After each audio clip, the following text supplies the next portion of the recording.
small wonder, a child unlike other girls. She's a miracle, and I grant you, she'll enchant you at first sight. She's a small wonder, and she'll make your heart take flight. La la la la la la la la la la la la la la. She's fantastic, made of plastic, microchips here and there. She's a small wonder, brings love and laughter everywhere.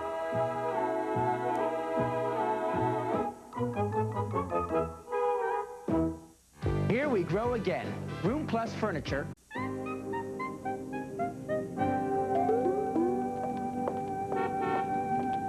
Hey, look, Vicki. Hey, kids. Discount Eddie's my name, and, bargains are my game. What's your pleasure? What have you got? Well, how about a TV, stereo, T-shirts, all quality merchandise guaranteed for life for 30 days, whichever comes first. How come you sell stuff out of your car? Well, I, like to keep the merchandise moving. Hey, kids, how about a radio? Sounds like a whole symphony orchestra. I'd love to play it for you, but I got no place to plug it in. Here, take a look at it.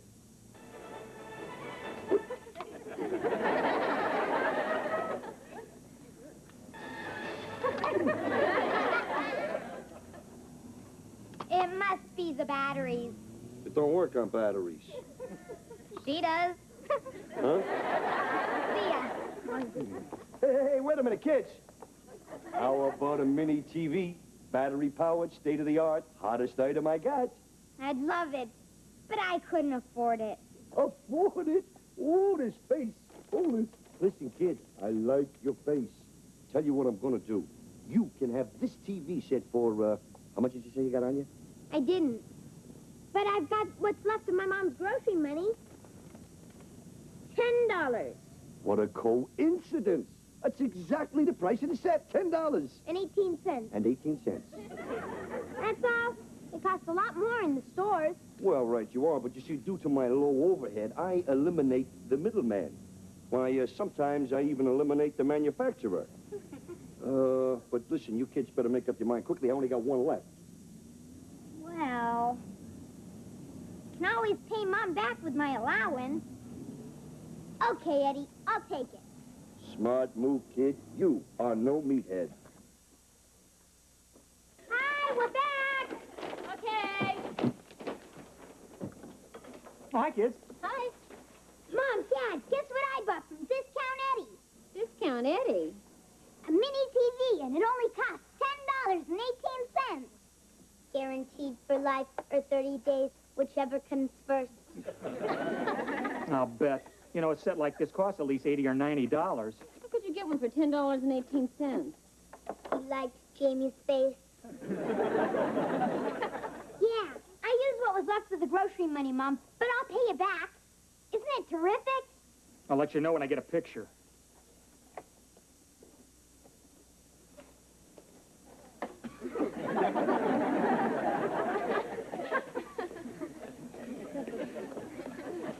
Just as I thought, nothing. Well, you always say there's nothing on TV.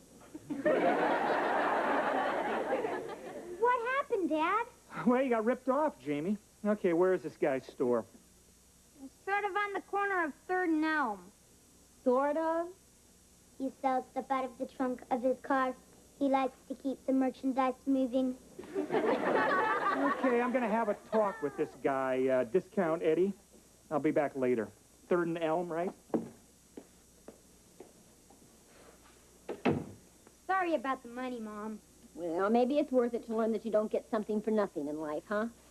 Come on, Vicki, you can help me get lunch started. Oh, would you open up this can of tomato juice?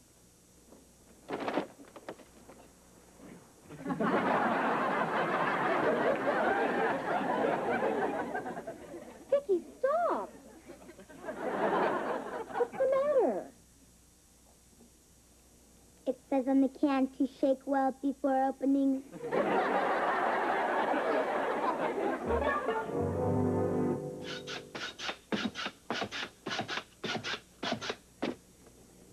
tricks are a lot of fun, Vicki. Here, you try. Now hang on real tight. Great. Now try it by yourself. See how high you can go. Higher. Oh, no. Further. 3. Hi. What are you looking at? Nothing, Harriet. Vicki, are you okay? Yes, but I sure scared the heck out of a woodpecker. What are you guys talking about? Nothing, Harriet. Vicki, take that stuff off. Well, I'm glad our folks are going to the banquet together tonight so I can stay at your place. What do we do? Well, I'm going to watch Dracula. Maybe you shouldn't come because it's too scary. I want your blood. Blood, blood, blood. That doesn't scare me. If you were a vampire, my neck would always be at your disposal. That scares me. Hi, kiddos. Hi, Mom. Having fun? I want your blood. Blood, blood, blood. Oh, how charming. Hi. Hi. Oh, I'm so looking forward to our banquet tonight. I want to look especially beautiful. So do I. Oh, you think you can do that much in 3 hours? Well, I'll give it my best shot. Oh, I'm sure you can do something. After all, they can paint a whole car in only 1 day. Thanks for the encouragement. Well, what are friends for? I am going to wear my slinky red dress tonight. It doesn't reveal too much, but it lets you know there's a lot more where that came from. Oh, I remember it well. The one with the plunging turtleneck. Yeah, I was wondering, could I borrow those gold earrings? The ones you're always saying are real. They are real. Oh, see, you're doing it again.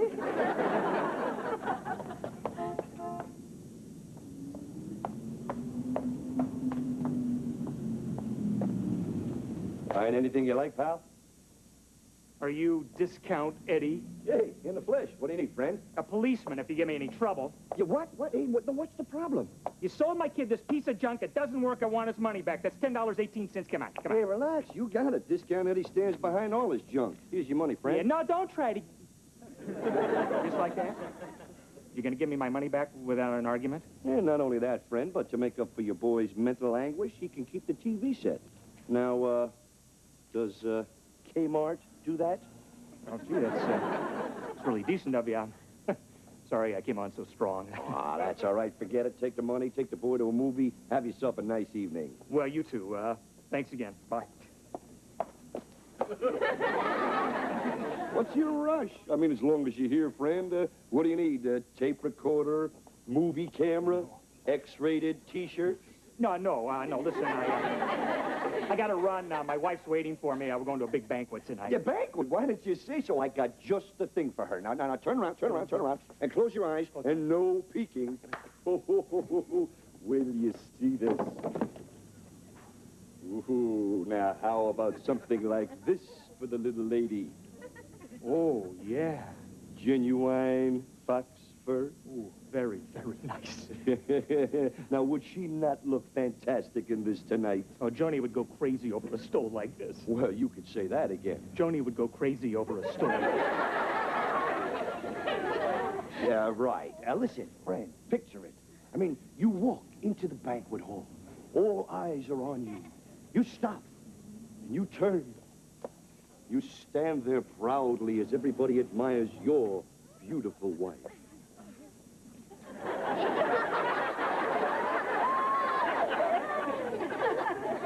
Why are we even discussing this? I can never afford this thing. This thing must cost $1,000. Yeah, right, but not at Discount Eddie's. How does $200 sound? 200. All right. You drive a hard bargain, friend. You talked me into it. How about 150?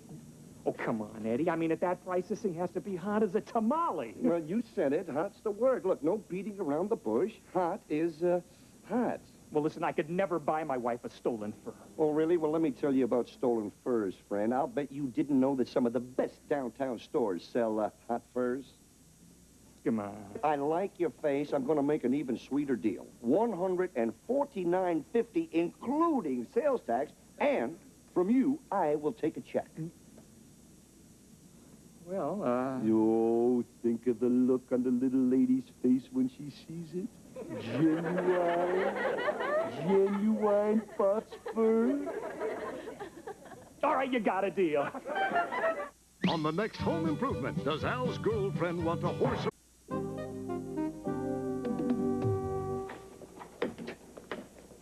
Hi. I see that crook wouldn't give you our money back for the TV, not the prize. Honey, we had Discount Eddie figured all wrong. Not only did he give me the $10 back, but he wants Jamie to keep the TV set, huh? Which does not work. The man's a saint. What's in the box? Come on over here. Sit down and close your eyes. Well, what for? Come on, sit. Close your eyes. No. Okay, eyes closed? Closed. Okay. This better not be a trick. Feel that. Ted, I'll kill you if it's a dead cat. Okay, open your eyes. Oh, honey, a fox fur. Yeah. Like I always said, one gorgeous fox deserves another, huh? You can wear it to the banquet tonight. Oh, honey. Oh, I don't know what to say. Yeah. Genuine fox fur, huh? How's it feel? Expensive. Can we afford it? Oh, easily at Discount Eddie's. Discount Eddie? Yeah, $149.50 including tax. I mean, does Kmart do that?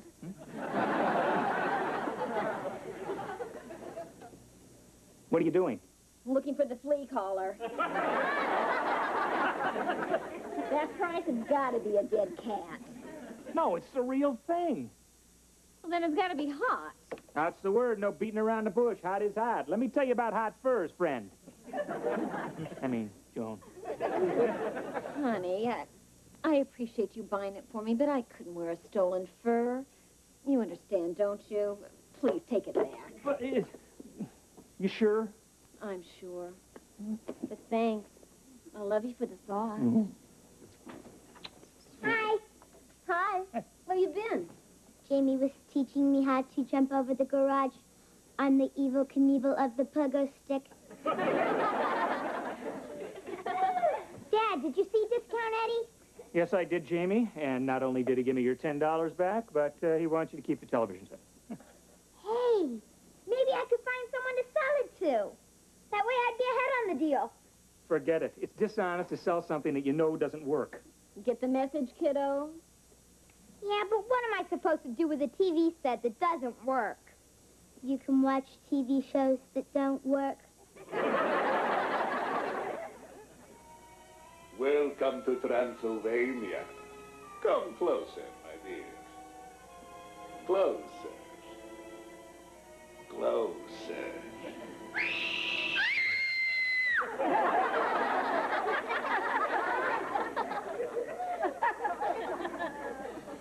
I thought you said these movies don't scare you. They don't. I just love putting my arms around you. Forget it. Oh, what a cute little TV. So small and compact and adorable. It reminds me of you, Jamie.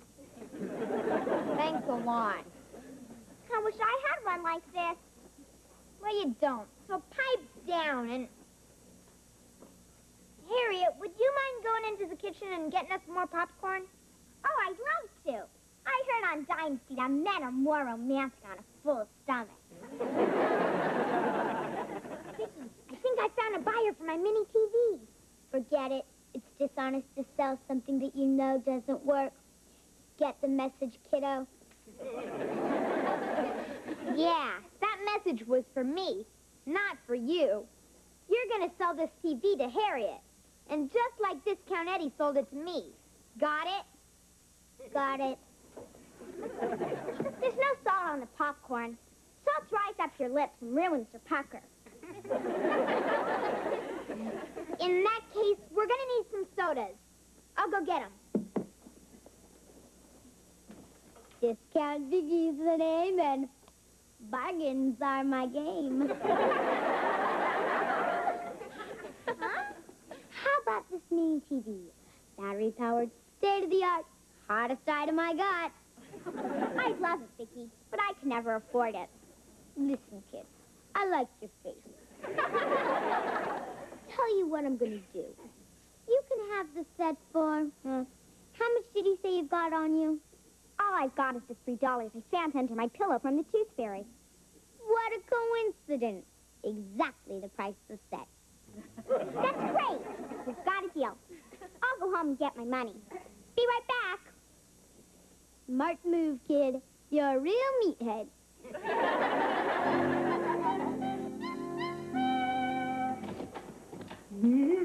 Hi. I thought you were going to return the fur to Discount Eddie this morning.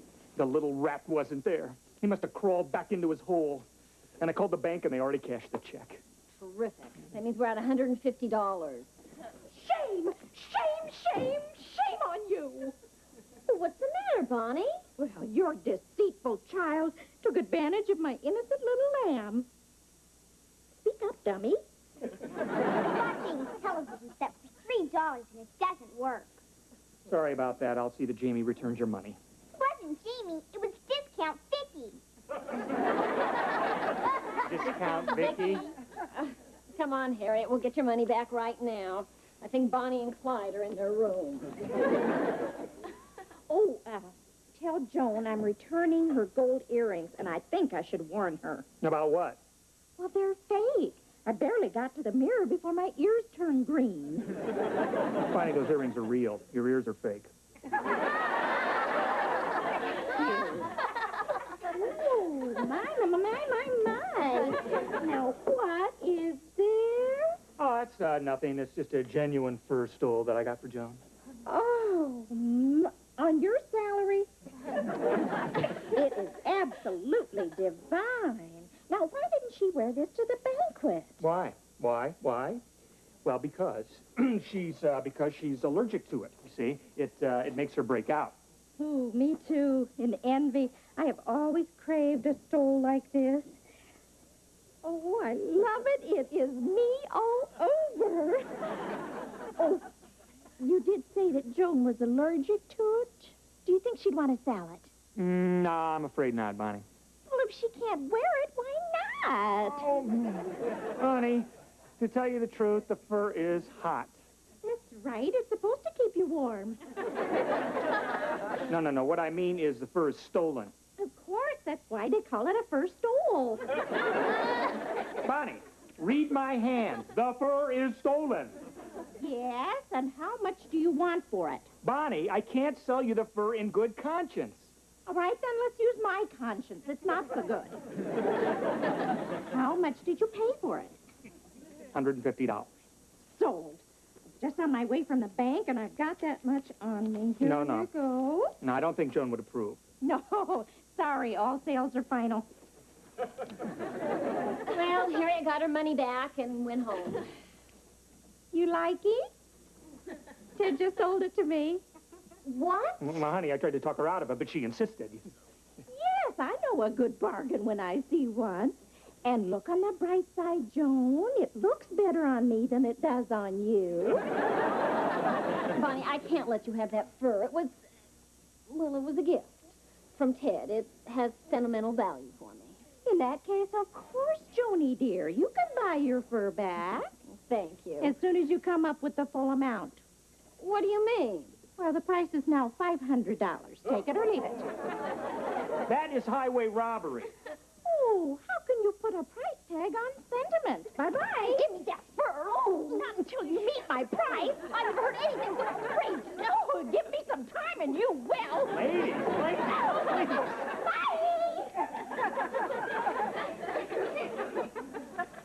Well, honey, we tried. But look on the bright side. I mean, we got our money back, and Bonnie is now the proud owner of a very expensive fur stole. More expensive than you think. That's a lot of money to pay for a three-legged fox. Huh?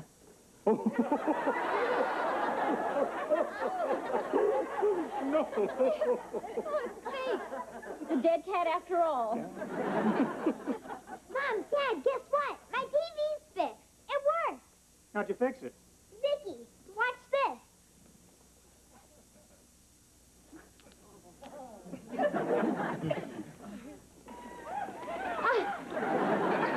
Great! Oh. Isn't the picture kind of fuzzy? Oh, that's no problem. I just have to adjust the special antenna. Wow, that's a perfect picture. It's like that. I can also change channels.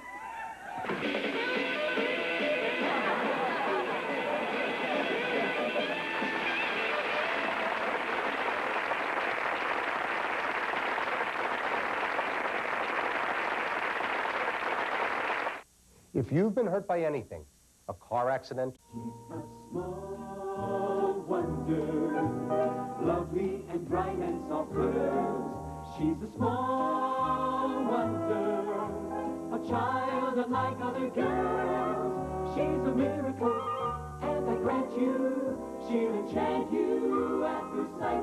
She's a small wonder, brings love and laughter everywhere.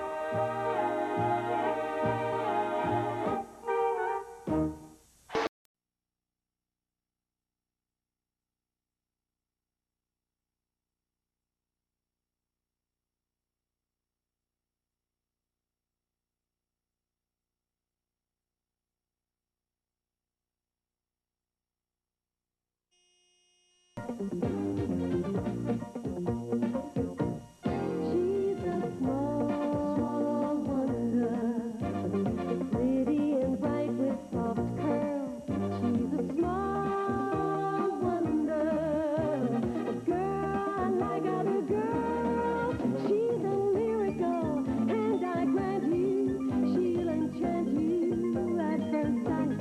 She's a small wonder, and she'll make your heart take flight.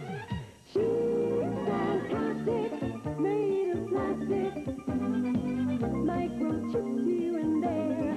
She's a small wonder, with love and laughter everywhere.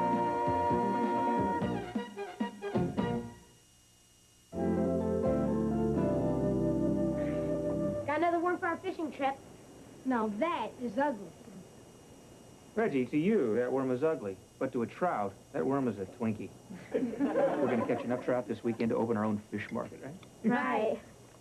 Oh, hi. Bye. Hi. So, leave anything on the shelves? We went to 5 stores, 3 boutiques, and a discount warehouse. We even went to an Army-Navy store.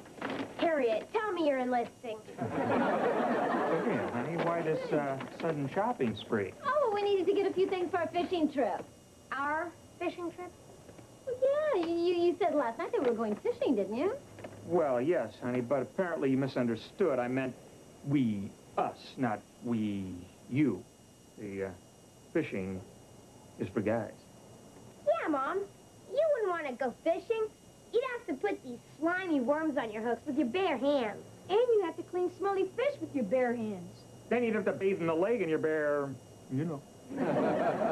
Let's face it, honey. Women just aren't cut out for the outdoor life. Oh, really? I think we need to discuss this further, Ted. Look, honey, I really think... Further, Ted? Look how the veins are standing out on her forehead. Okay, honey, we'll discuss it first thing in the morning. That's better. Women. Women.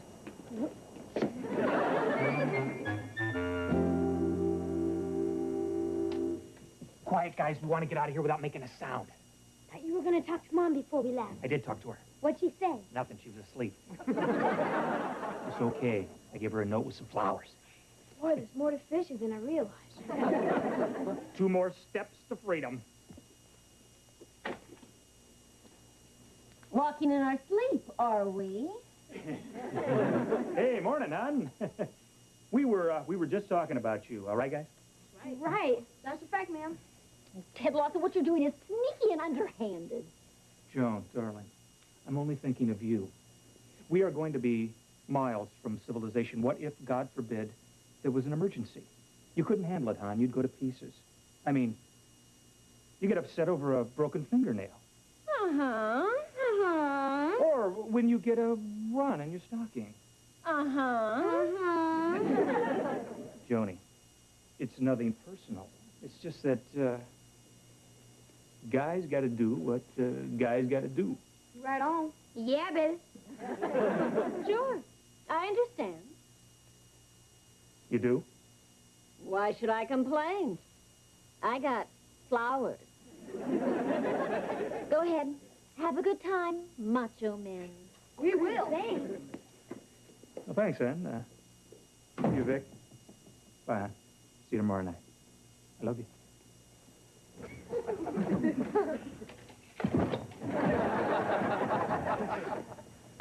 Oh, Vicki, would you get me that vase in the refrigerator? Get you that vase in the refrigerator?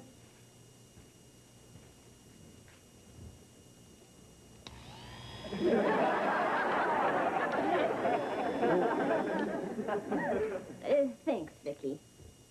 If your father thinks he's going to get away with this, he's crazy. Gals gotta do what gals gotta do. Right, Vicki? Right. What do we gotta do? You'll see. Greasy spoon and tuna pie. Greasy spoon and tuna pie. Stick a finger in your eye. Ow. So we're happy campers. Happy campers. Hey, this looks like a great place right here, huh? Unless you guys want to hike up another mile or two. No, this is great. Fine. It's gonna be better. The only thing missing is the golden arch. When do we eat? Guys, first we put up the tent, then we go fishing, and then we eat what we catch. I knew we should have stopped at that food stand at the bottom of the hill. Fellas, I don't eat anywhere where they serve food and bait out the same window. You know what I mean? Okay, let's get the tent up. Mr. Larson, are you sure we're doing this right? Reggie, I've done this 100 times. Then how come the door opening's on the top? Yeah, Dad. It's like putting on long underwear and your head goes through the flap. Guys, why are we bothering with this tent anyway? I mean, we got sleeping bags, right? Let's sleep under the stars. Let's commune with nature. I think nature just communed back. What was that? There it is again.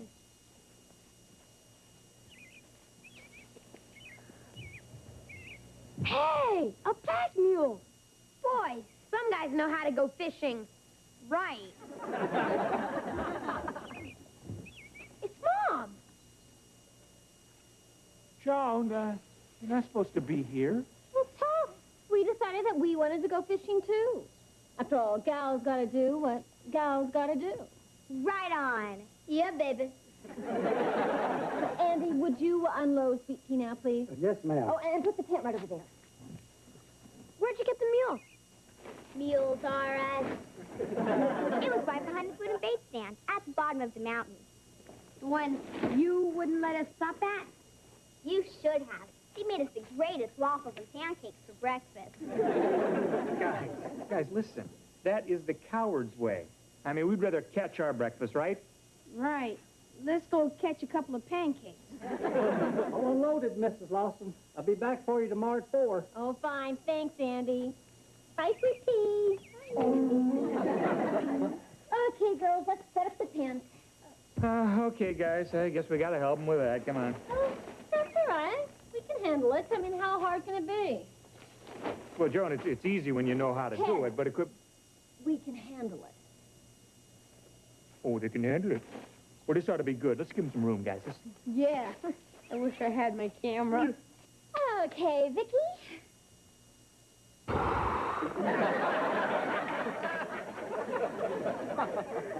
It's easy when you know how. You know, you guys are going to be real comfortable in those. Mr. Mr. Larson, this ground is hard as a rock, and I've got very little padding. Guys, we are in the great outdoors here. I mean, what do you want? A big soft mattress and fluffy pillows? Yes! Guys, we are fishermen. All a fisherman needs is his rod, his reel, and some bait. So drop your rolls, grab your poles, and follow me. Better hurry up, girls. You're going to miss all the good fishing this morning. Oh, don't worry about us. We'll be along. Harriet, will you take these pillows and put them in on the air mattresses? Pillows? Air mattresses? Of course. This ground's hard as a rock. What else have you got in there, Mom? Oh, just the basic necessities. Portable color television with remote control. A chaise lounge. What, no beach umbrella? Beach umbrella. I don't believe this. Believe it.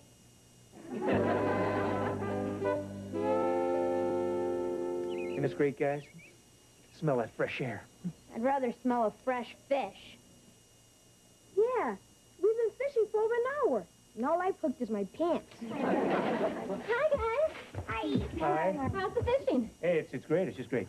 Have you caught any, Jamie?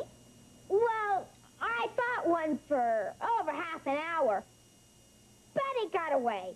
It was really a whopper. Sounds like a whopper, all right. All right, come on, girls. Let's catch some whoppers of our own. How long do you have to wait to catch a fish, Mrs. Lawson? Oh, not long at all. Oh, not long at all. Hey, I got one! So do I. Me too! Oh, this is ridiculous. Beginner's luck. What'd you use for bait? Rigatoni. Rigatoni? Sure, Tonsico's great with fish. Oh, come on, girls. Let's leave some fish in the lake for the guys, huh? Yeah. Put these little beauties on ice and we'll go and start lunch.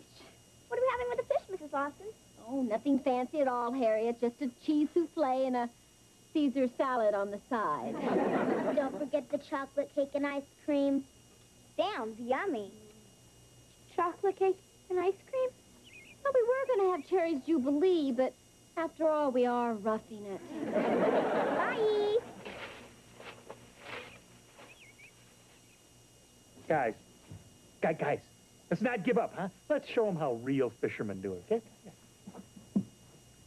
Hey, I got one here. Wow, look at your full bin, Dad. You got a big one. All right, we're going to eat. Yeah. Okay, bring it up. I got it. What the heck is that?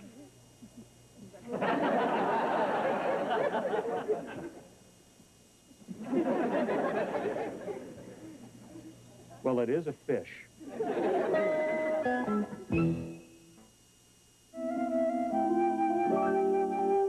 Boy, some fishermen we are. Yeah, the women caught 3 fish, and we caught this.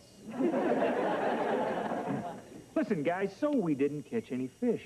That doesn't mean we can't eat like kings. What do you mean, Dad? Old Dad is always prepared. What'll it be? Fried chicken or spaghetti and meatballs?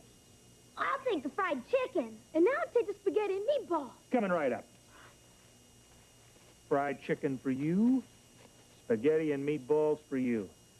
Gee, kings sure don't eat like they used to. Dad, I think my fried chicken got run over by a truck. Guys, it's freeze-dried. You just drop it in water and voila, instant lunch.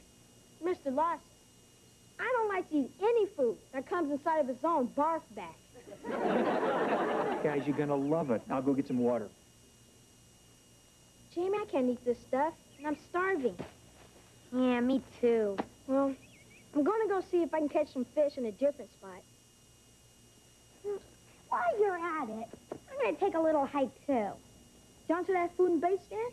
No, over to Harriet. A little sweet talk from me, and we'll be chowing down on some of her real food. All right.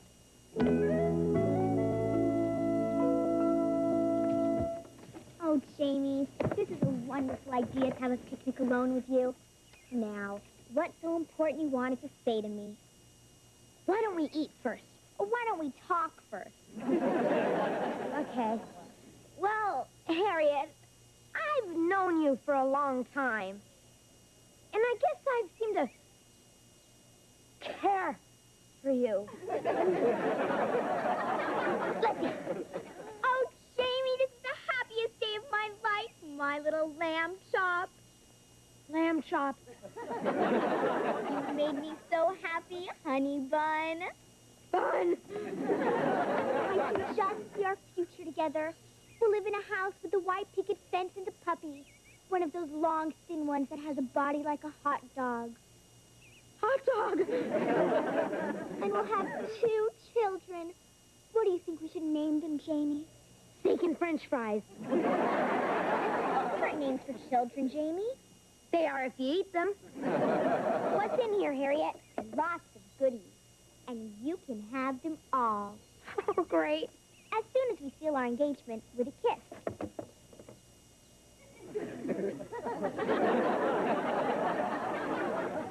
No, I can't do it. I'd rather fight squirrels for their nuts.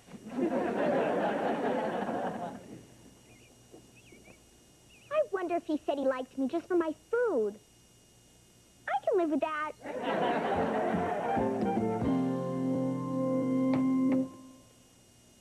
Vicki, would you toss the salad, please? Toss the salad.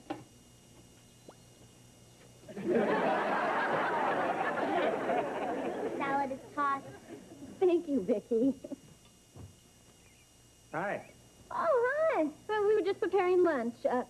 Vicki, would you cook the fish, please? Cook the fish.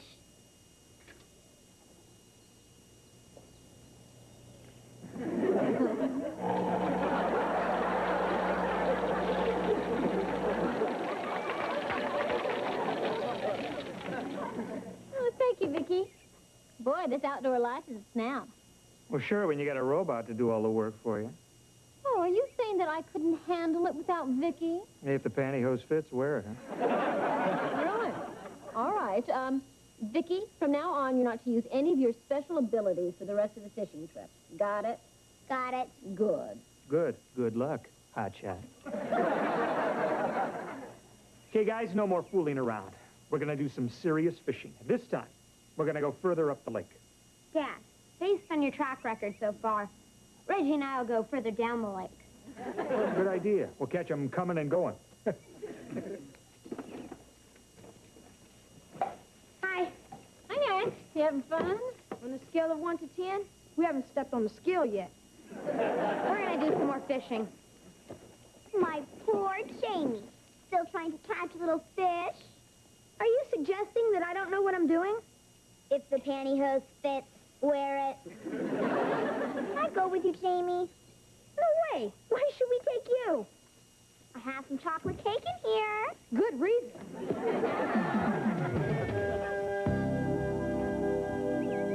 Oh, that looks like a good spot over there.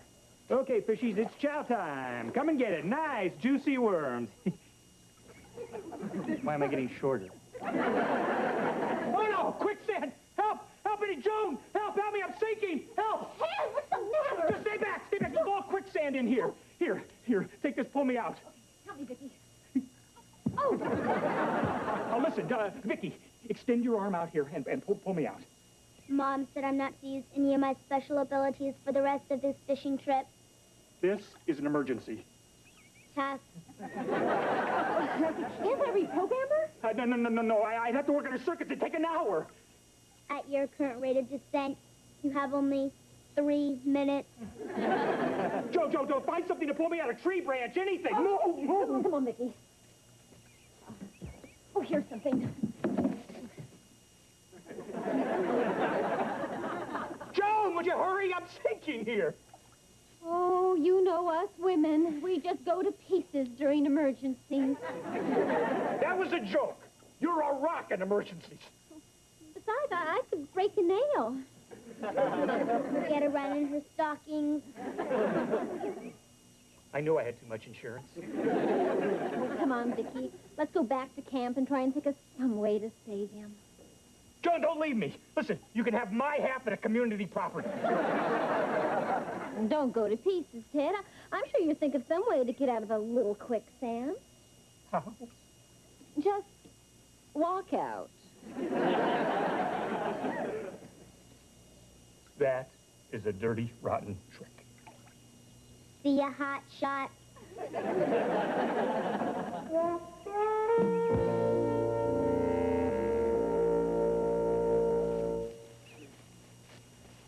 Dad, we didn't catch anything. Yeah, me neither. Gee, Mr. Lawson, what happened to you? Well, I hooked a big one, and it pulled me into the lake, and then it got away. Sounds like another whopper.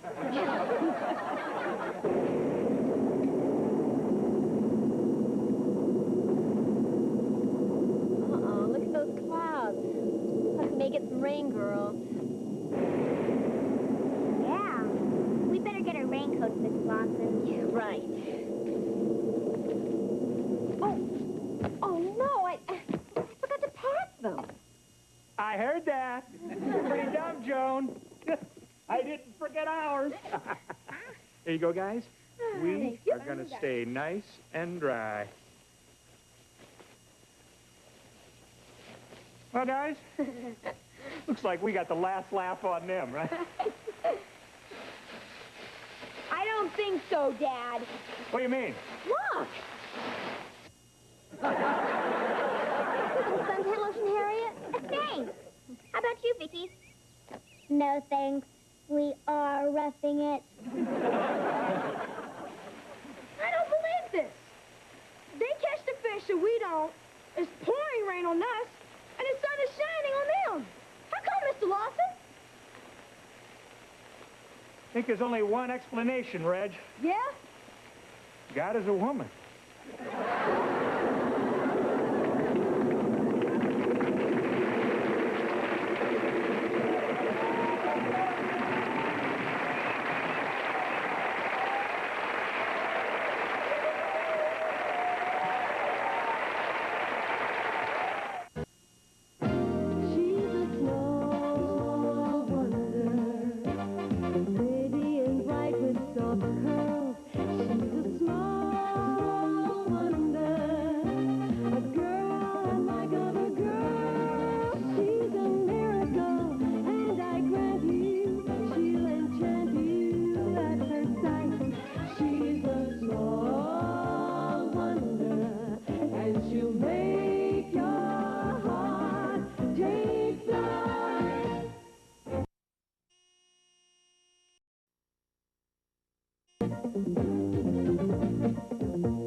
Morning. Joan, what are you doing? What does it look like? Painting the battleship. Well, Joni, don't you remember? Last night I said I was going to make breakfast today. I was going to make my liver and cabbage omelet. That's why Mom had me wake her up early.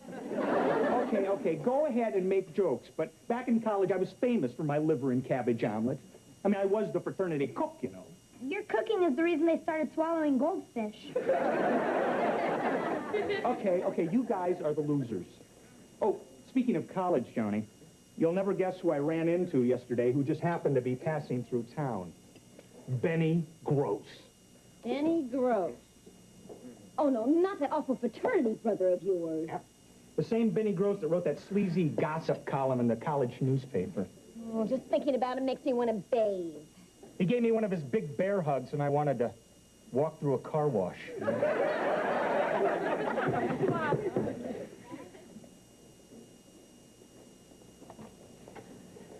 Hi, need to talk to you. OPGS. What's OPGS? Outside, please. Girl stuff. Go ahead, Vicki, but come back PDQ. A-okay.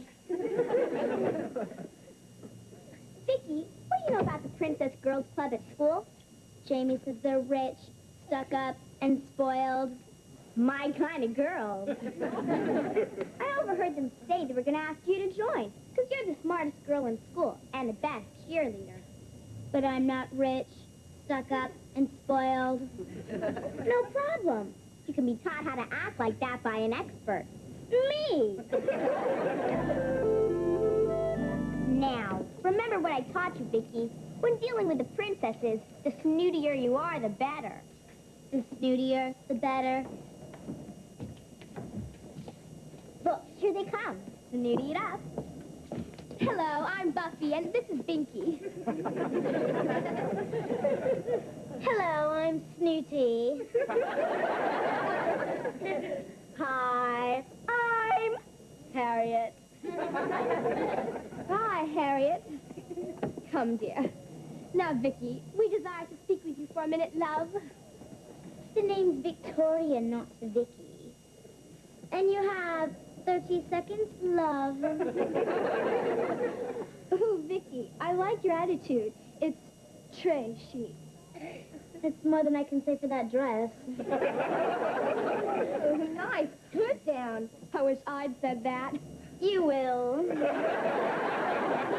Now, Victoria, we're toying with the idea of asking you to become a princess. It's a great honor, you know. Of course it is. For you. I'll think about it, love. Well, you don't seem to understand. We have to think about you, darling. Yes, we have to check out your background, your family, and your closet. Yes, for skeletons, you know.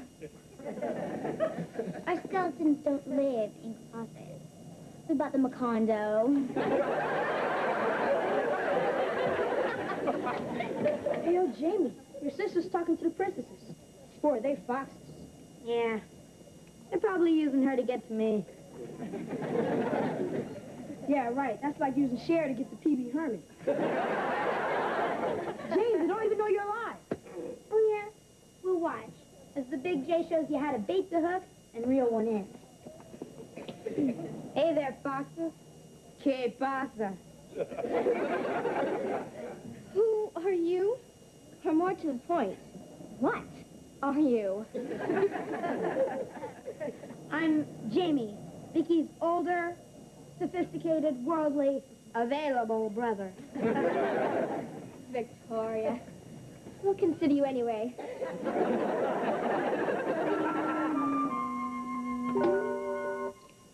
Oh, hi. Would you give me a hand watering these plants, Vicki? Joan, darling. The name is Victoria, and I don't do menial tasks. What? That's why we have hired servants. Well, we don't happen to have any hired servants. Then hire some. Oh, hi. What's up? Ask Queen Victoria. Who? You better take a look at Vicki. She's acting very peculiar. In a minute, honey. Would you believe... Theodore, darling, would you be a love and inform the kitchen staff to serve me a light repast in my boudoir? Well, hold it, Queenie. Yes, Daddy, dearest. Well, apparently somebody reprogrammed her. She's having a circuit malfunction. Turn around, Vicki. As you wish, Peter. Well, as I started to say, honey, would you believe that sleazeball Benny Gross phoned me at work today? How he tracked me down, I will never know. Well, you didn't ask him over. Are you kidding? I just gave him the old, let's get together sometime, and then I hung up, right? Oh, good. That'll save us from having the house fumigated. Hey, anybody home? Benny, what are you doing here? Well, you said let's get together sometime, and I got to go out of town tomorrow, so here I am, pal. How unfortunate. That you have to go out of town. Joni, baby, cutie. Come here and give old Benny a major league hug. Still skinny as a rail. Nothing a man can sink his teeth into. And you still look like a hairy beach ball. Hey, who's this little spark plug? Well, this is our daughter, Vicki. Well, it's nice to meet you, cutie. Of course it is, sleazeball. Now, if you'll excuse me, I desire a bubble bath.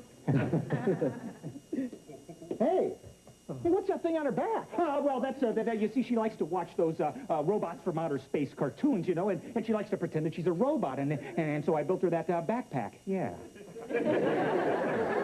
Well, it sure looked real. Well, of course it looked real. I mean, after all, Ted is a robotics engineer. Yeah. Really? Yeah. You know, I never had you figured for an egghead. Finally, came out of your shell? Oh, hey, but speaking of eggs, any chance of getting one of your great liver and cabbage omelets? Manny, we really weren't expecting guests for dinner. Well, great, then it'll be just us. Come on, let's sit down and catch up on old times, huh? So, what have you guys been up to? Nothing. Yeah, that figures. What have you been up to? Well, I happen to be in more supermarkets than Captain Crunch. It's because of me that people don't get bored in checkout lines. What do you do, yodel and drop your pants? I don't know how to yodel.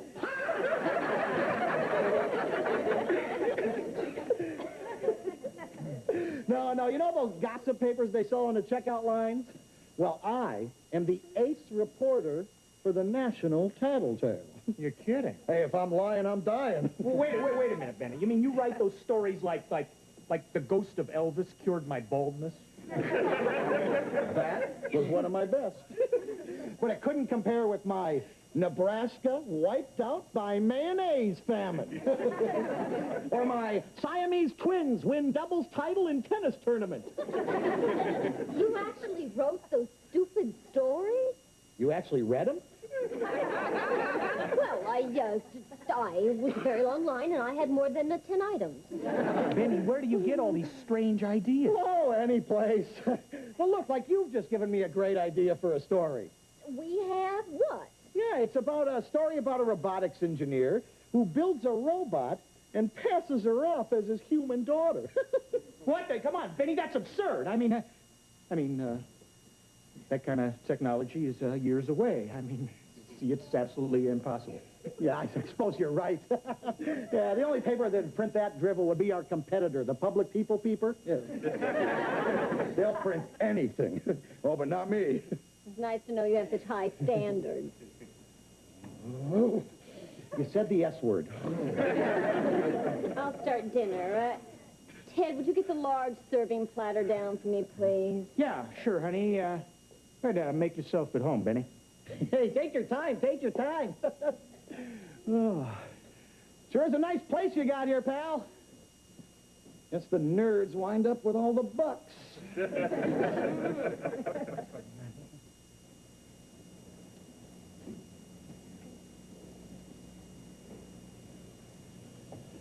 Cute kid.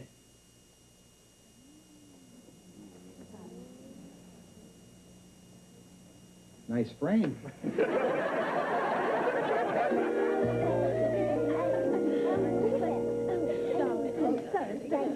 What's going on?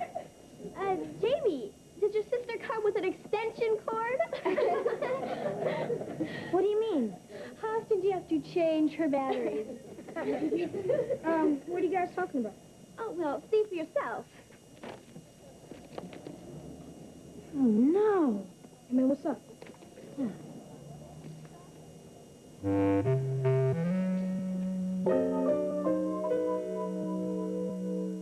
Small Wonder will return after these messages. Joni, I'm home. I'll get it. No! Don't answer that. Why not? It's probably just another crank call about Vicki. It seems that everybody in town has read that article. Yeah, I know. It's the same at the office. Everybody's kidding me about my daughter, the robot.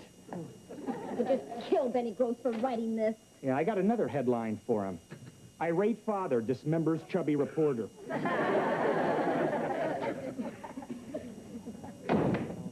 Hi. Jamie, what happened to you? I got into a fight about someone making fun of Vicki. Who?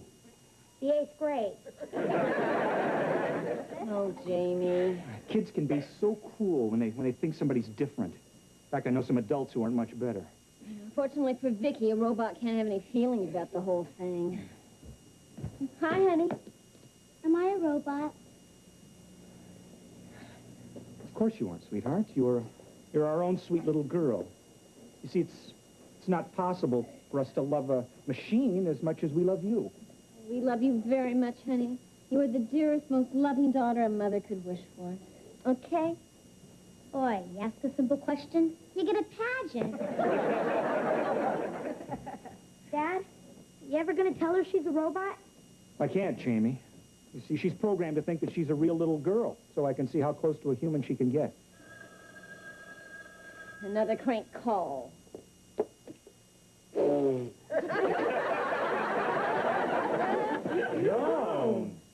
Couldn't have said it better myself. Yeah, somehow you've got to put a stop to this. Yeah, and fast. I mean, what if somebody believes that article and decides to investigate Vicki? What can you do? Well, the only way out is to prove that Vicki isn't a robot. I think there's a tiny flaw in your logic. She is a robot. Right. And if people read one paper and believe that, maybe they'll read another paper and believe that she's human. What paper's that? Benny's rival paper. You know, the one that he said would print anything. Oh, right, the Public People paper. Yes, information. Can I have the number for the Public People paper, please? No, I'm afraid I can't repeat that.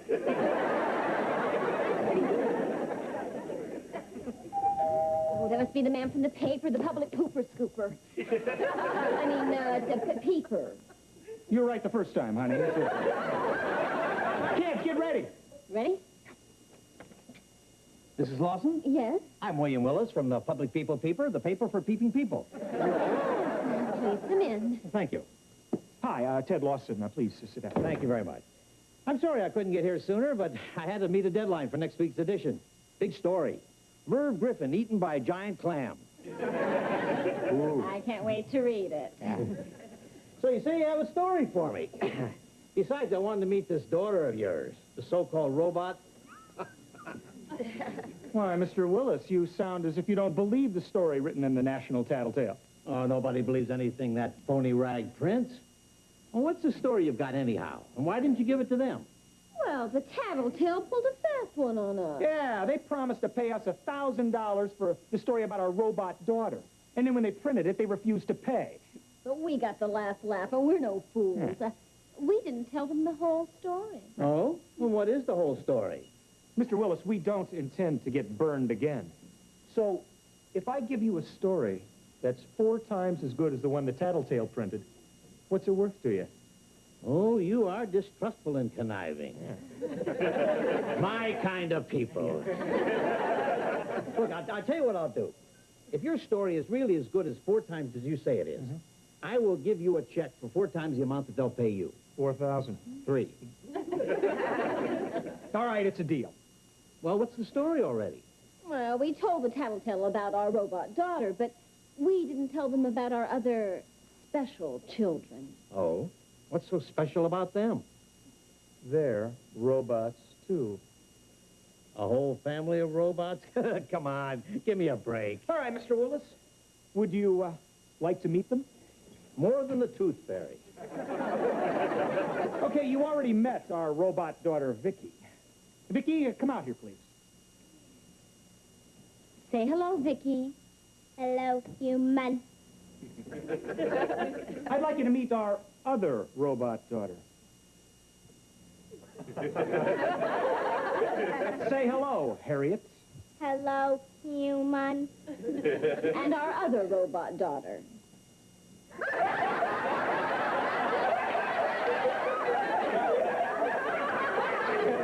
Say hello to Mina. Hello, human. And finally, our 4th robot daughter.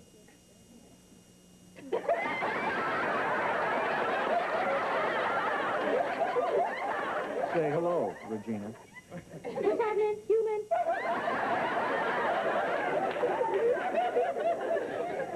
Absolutely amazing, aren't they? Okay, robots, let's show Mr. Willis what you can do.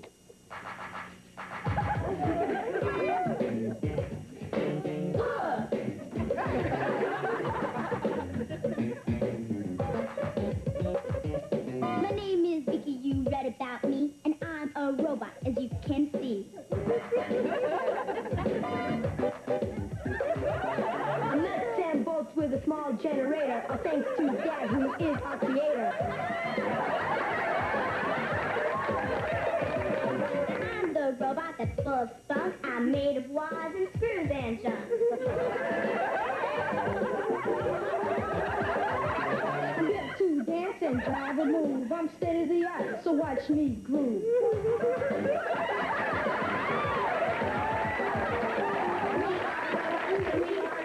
We don't need food, we don't need school, and sleep for us is way overrated because our circuits are integrated.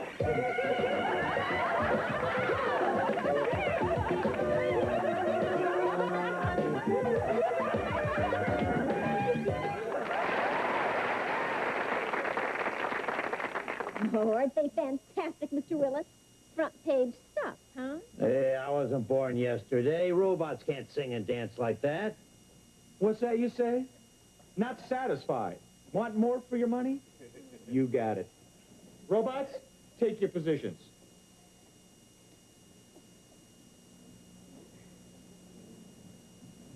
Pinky's up. Robots, do your thing.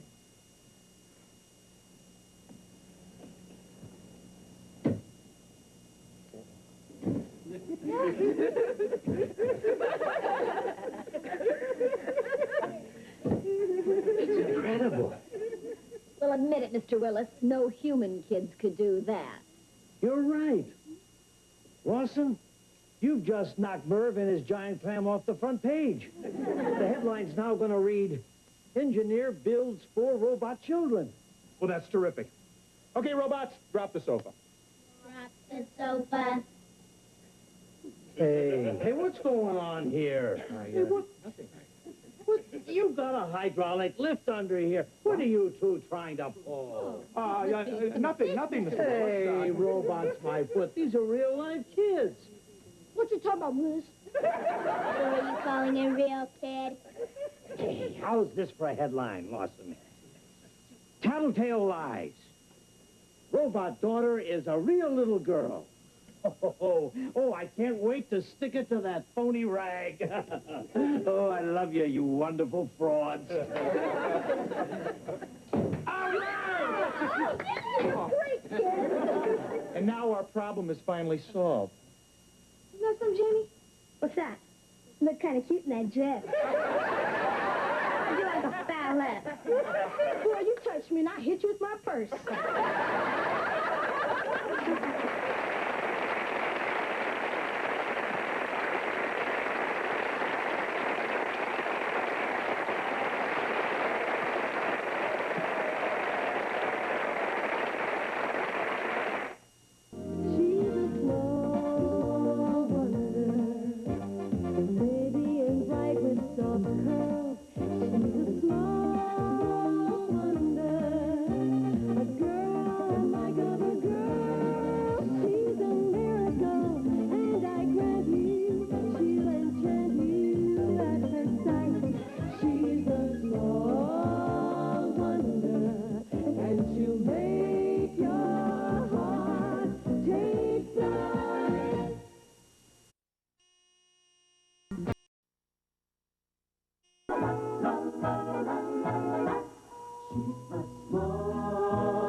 She's a small wonder, and she'll make your heart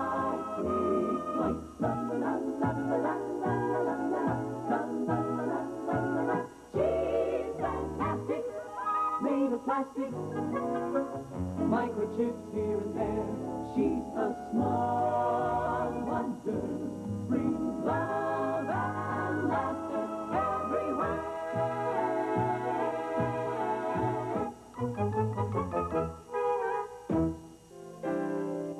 Mom, Dad, here's a TV show the whole family can enjoy. Oh, what's that? The Slime Mutants from Saturn. It's about a bunch of dirty space creatures who come to Earth and leave a ring around the planet. Oh, let's see what else is on. Here's the bowl of popcorn you asked for.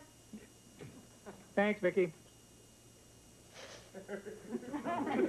Vicki, you have to pop it before we can eat it. Thanks, Jamie.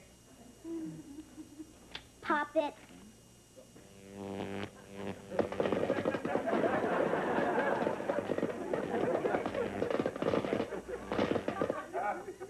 Eat your heart out, Orville Redenbacher. Ow, ow, ow, ow, ow, ow, ow, ow, ow. Oh, see who's at the door, please, Vicki. And remember to look through the peephole first. Look through the peephole first. Well, who is it, Vicki? Harriet's outside. That's a good place for her. Vicki, let her in. Hi, Vicki. Hi, everybody. Hi. What are you doing? Oh, just getting ready to watch some TV, Harriet. Can I watch too? I can't watch it at home. What's the matter? Is your set broken? Yeah. My mom threw it at my dad. Sure, Harriet. We'd love to have you watch TV with us. Yeah. Love to. Jamie. What did he do? Oh, nothing. He did this. All right, kids, would you cool it? Jamie, turn it on. And now, ladies and gentlemen, let me show you that hypnotism can be fun as well as educational. Oh, hypnotism. This should be really interesting. Look into the eyes of the great Rinaldi. You are getting tired, very tired. Your eyelids are growing heavy, heavy, heavy. You cannot hold your eyes open. You are falling asleep. Fast, fast, asleep. And now for a few post-hypnotic suggestions. You, sir, when you awaken and hear the word milk, you will act like a little baby. And, madame, when you hear the word warm, you will become a vamp like Mae West. And as for you, dear lady, when you hear the word rose, you will get up and dance the tango. Harriet, would you stop trying to hold my hand in the popcorn? You, sir, when you hear the word bark, you will act like a dog. And last, but far from least, you, sir, when you hear the word bananas, you will act like a monkey. When you all hear the word stop, you will stop acting out your post-hypnotic suggestions. And now, when I snap my fingers, you will awaken. Splendid. Did you know that Rose feeds her dog warm bananas and milk every time she hears him bark?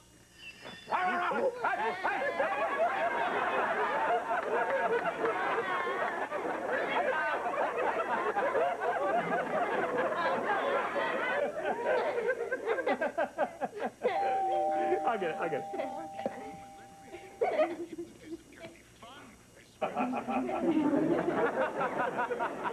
Oh, no, honey. It's that Mrs. Fernwald from the Department of Family Services. The one that helped with Vicky's adoption. Yeah. There's no problem. Hi there, Olivia Fernwald. Hello. Hello. Still that happy family. Yeah. Come on in. Oh, thank you. Well, hello, Jamie and Vicki. Hello. Hello.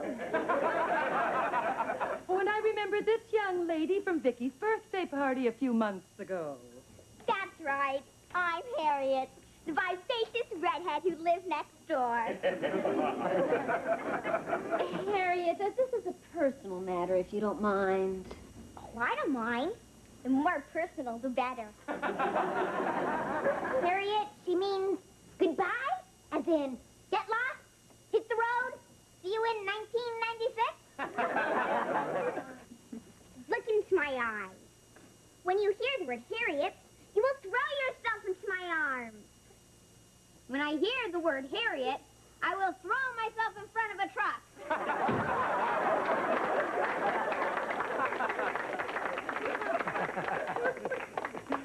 To what do we owe this pleasant surprise, Mrs. Burnwell? I've come on a mission. Well, there's no problem with Vicky's adoption, is there? Au contraire. That's French, n'est-ce pas? We've been following Vicky's progress closely since you adopted her.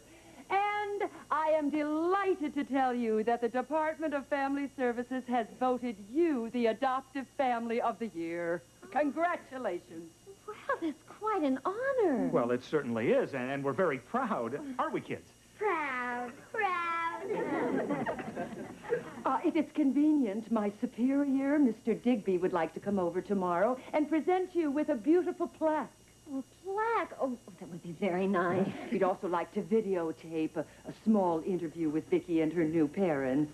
You know, to show other families who are considering adoption. Oh, that would be just fine. No problem. Wonderful. Then I'll see you tomorrow. Oh, will 5 o'clock be all right? Oh, fine. Vicki, show Mrs. Burnwell to the door, please. Walk this way. Bye. Bye. Bye, sweetheart. Bye, sweetheart. Get lost, hit the road. See you in 1996.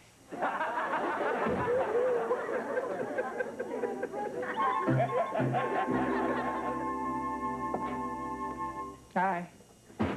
Oh, Chinese egg rolls, my favorite. Oh, don't you dare, Ted. Those are for when the guests come. If you want to make yourself useful, you can get down 5 plates with the hors d'oeuvre. 5 plates? Why don't I make it 6? Why 6? Because with 6, you'll get egg roll. No, you don't. I'll get my own plates. Till Mrs. Burnwell gets here, why don't you just go and watch some television? Television. Look into the eyes of the great Rinaldi.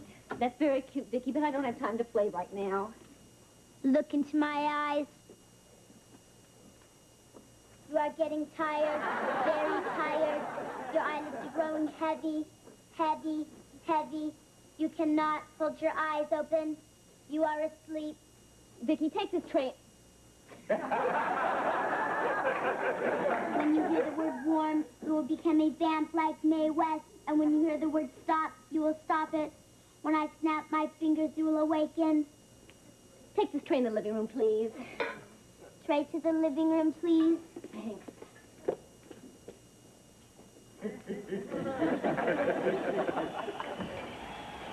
Oh, Vicki, thank you. Don't you dare! Those are for when the guests come. Look into the eyes of the great Rinaldi. Not now, Vicki. I'm watching it. Look into my eyes. You are getting tired, very tired. Your eyelids are growing heavy, heavy, heavy. You cannot hold your eyes open. Vicki, would you go play with Jamie? When you hear the word banana, you will act like a monkey. Your father said for me to play with you. Look into the eyes of the great Rinaldi. Not now, Vicki. I'm doing my homework. Look into my eyes. You are getting tired, very tired. Your eyelids are growing heavy, heavy, heavy. You cannot hold your eyes open. Really, Vicki, When you hear the word milk, you will act like a baby. Hypnotism can be fun as well as educational. You touch those egg rolls, Ted. Honey, I only had one, honest. That must be Mrs. Fernwald. I'm sorry, honey. I couldn't help tasting them while they were still warm. Warm? Yeah. Oh. How you do?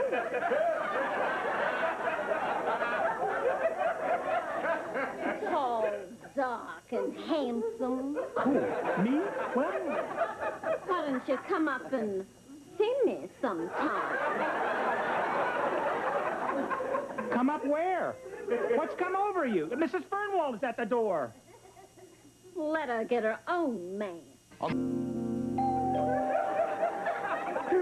Joan, what are you doing? I have to answer the door. Later, handsome. Joan, stop it. Stop this. Kid, there's no time to get romantic. Mr. Fernwald's at the door.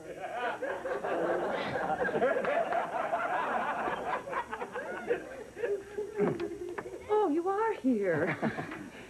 Well, this is Mr. Digby, our Director of Family Services. These are the Lawsons. Hello. Hello. Hello. I've been looking forward to meeting you. From what Mrs. Fernwald has told me, you're a very special family. Oh, well, I don't know about that, but we're very excited about receiving this award from you, Mr. Digby. You should be.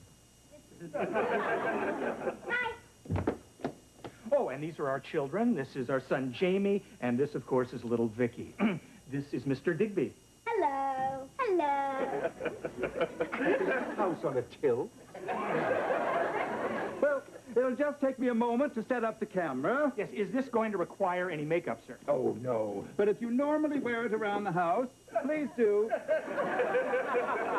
Maybe a little eyeshadow and blush. Hi, Mrs. Lawson. I saw him come in with the camera. I think I can add a little pizzazz to the occasion.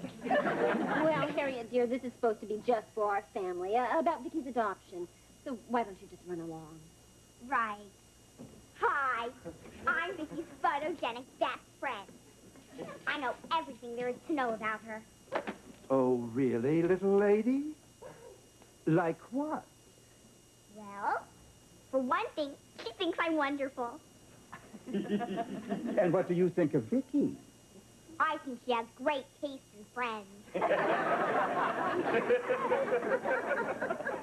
Would you like to hear me recite a poem? No. Well, if you insist. Twinkle, twinkle, little star, how I wonder what you are. Up above the world so high, there's the door, now say goodbye.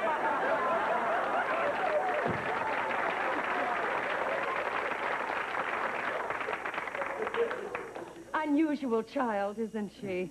Well, now that everything has returned to normal, shall we have some refreshments? Vicki, go get some coffee, please. The coffee. An egg roll, Mr. Digby. Thank you. Mrs. Fernwald? Oh, I'd love one, but I'm on a little diet. I have to watch my figure, or no one else will. Well, then some fruit, maybe? Oh, that would be nice. Some grapes, cherries, a banana. Banana.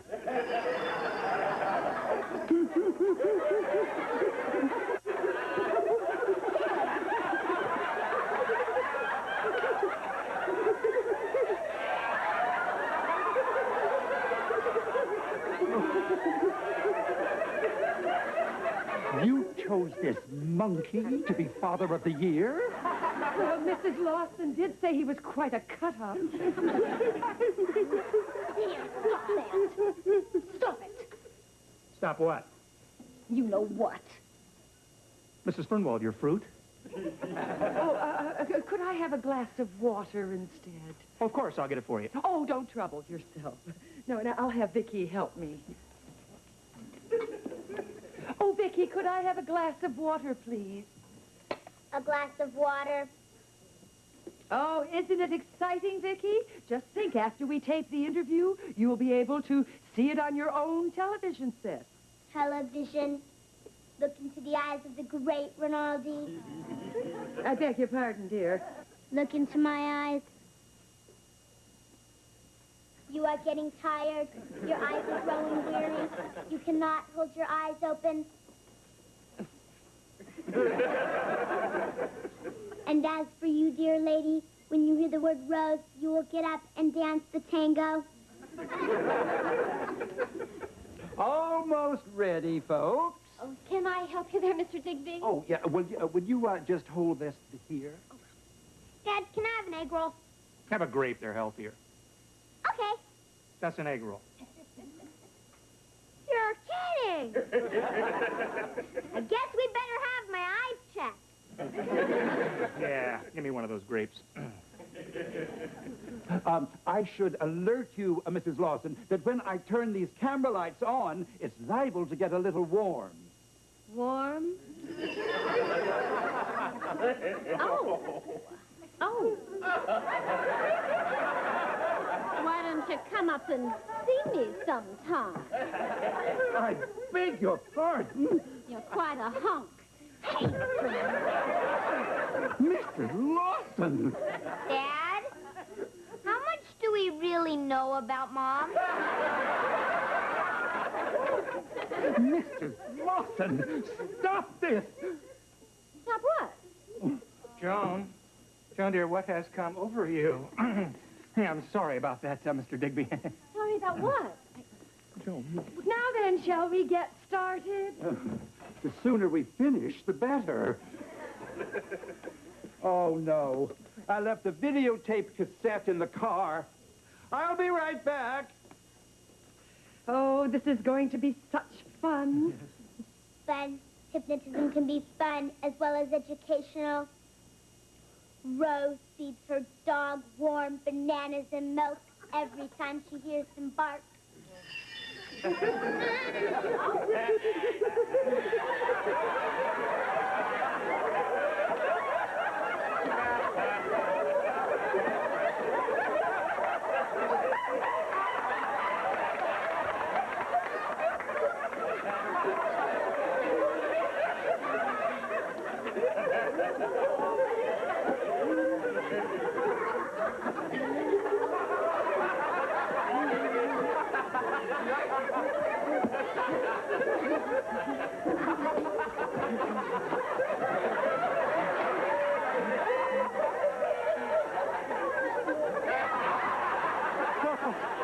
What is going on here? You've all gone crazy! I am not your dada! You can run, but you can't hide, big boy.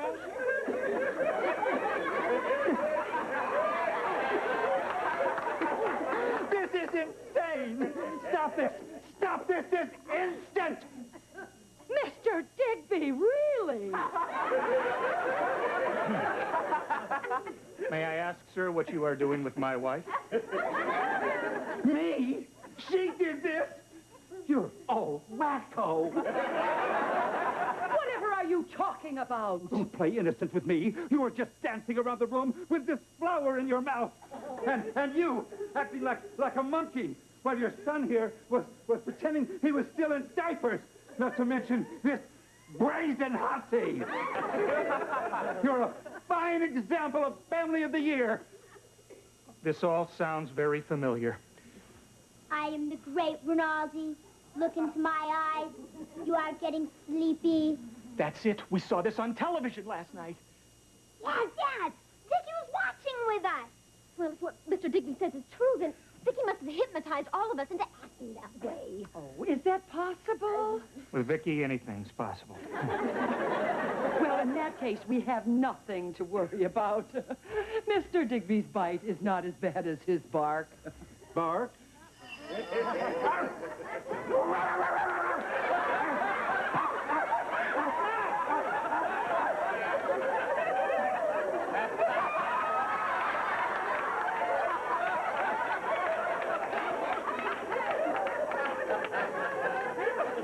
Well, I certainly hope he's had his rabies shot. Dad, catch him before he starts chasing cars. Oh, yeah. Mr. Digby, here, boy. I got some kibble. Oh, Teddy could get hurt. Where is he? There he is. Where? Right over there by that fire hydrant.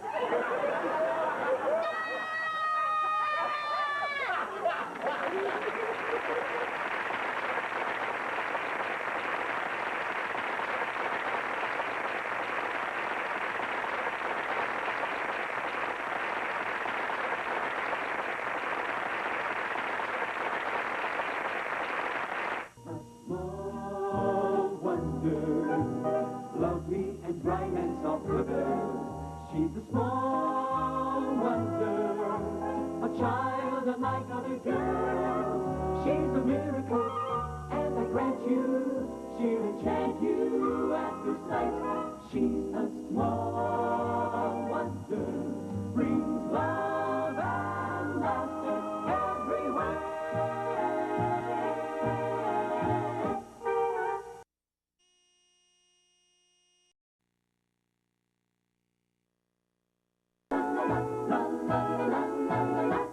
She's a small wonder, lovely and bright and soft curves. She's a small wonder, a child unlike other girls. She's a miracle, and I grant you, she'll enchant you at first sight.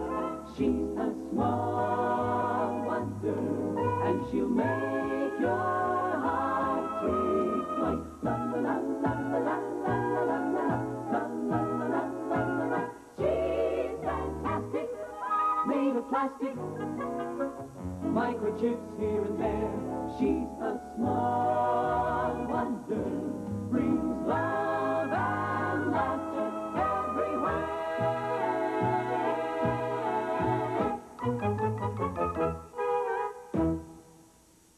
That's how much I feel.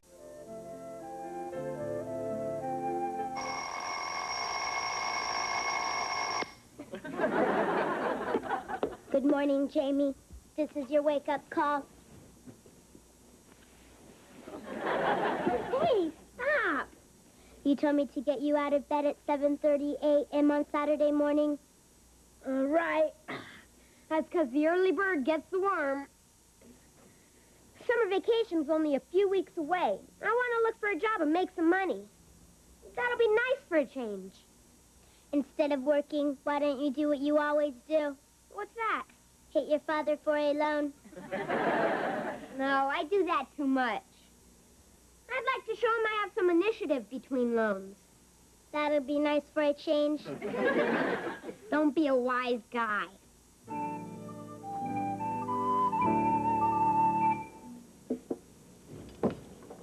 Breakfast ready, again? Oh, just about.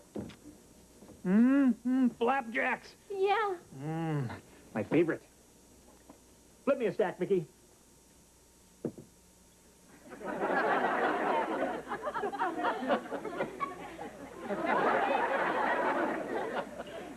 Gee, only 4?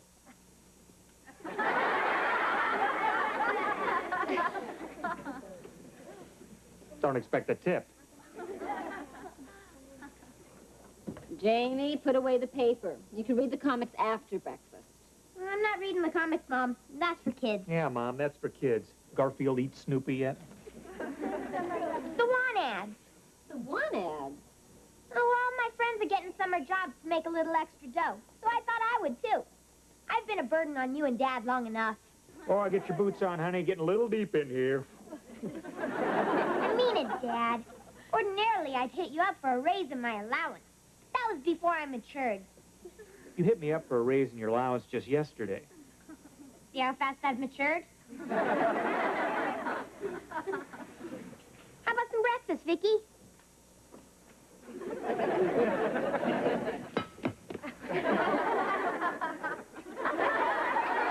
Thanks.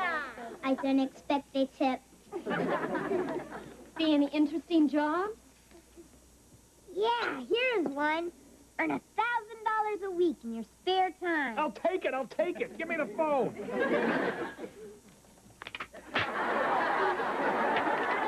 Phone.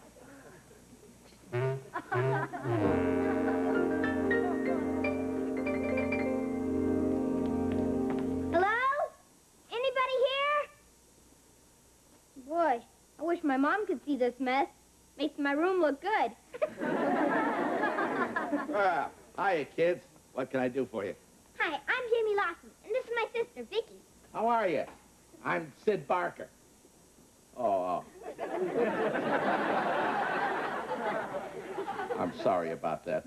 But it comes right off. Don't worry about it. See? I see.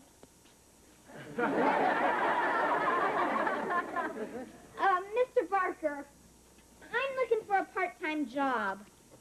One that pays $1,000 a week. Without the use of a handgun? I'm not afraid of hard work, Mr. Barker. Look, kid, I like your spirit, but I think you're a little too young. Oh, I'm not too young. I'm a mature 12. 12? I got socks older than you. Excuse me. I've got to do something quick to prove to him that I'm a terrific worker. Hey, got it. Here, clean this place up on the double. On the double.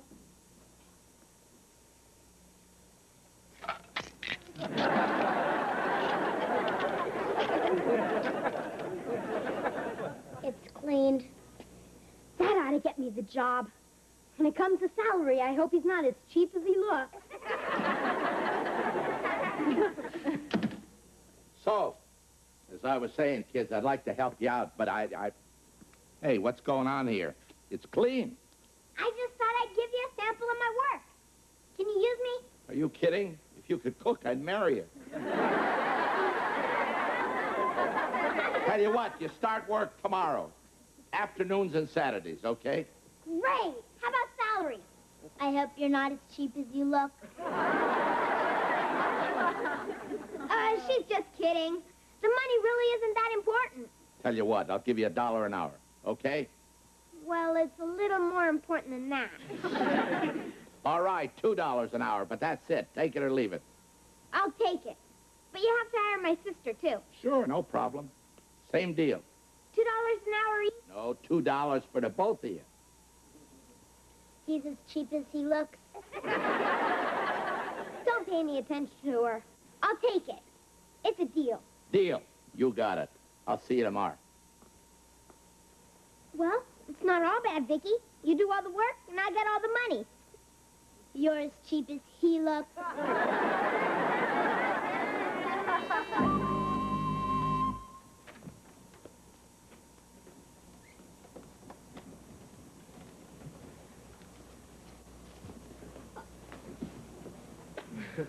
Ted, please, not in front of the plants. Honey, I'd rather they learn it here than out on the streets. Honey, I'm a little concerned about Jamie. Don't you think he's too young to get a job? No. Honey, do you realize all the jobs I had when I was Jamie's age? You did? Like what? Well, I delivered newspapers, mowed lawns, walked dogs, shoveled snow. Wait a minute. Shoveled snow? You grew up in Florida. Didn't say I made a lot of money at it. Guess what? I found a job. Well, it's terrific, Jamie. Congratulations, hon. What kind of job? Cleaning up at Sid's garage on afternoons and on Saturdays. I got a job, too. You did? I've been a burden on you and Dad long enough. You know, actually, it's not a bad idea for Vicki to get work. I mean, she has to have new experiences if we want her to be more human, right? Yeah, and I'll be there to keep an eye on her, and she'll learn from watching me. Right, Vicki? Right. I'll learn how you sit around on your behind while I do all the work.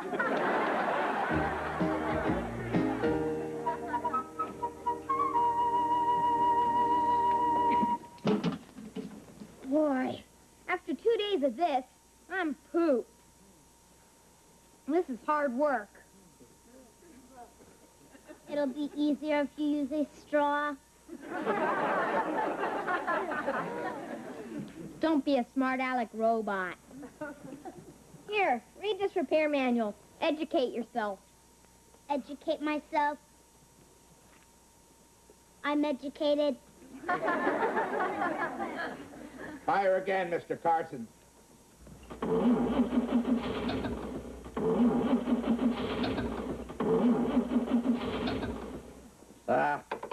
I'm sorry. I'm afraid you're going to have to leave it for a couple of days. Oh, no. What's the problem? Hey, friend, I just fix them. I don't explain them.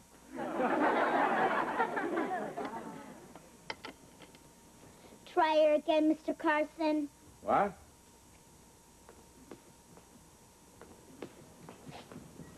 Try her again, Mr. Carson.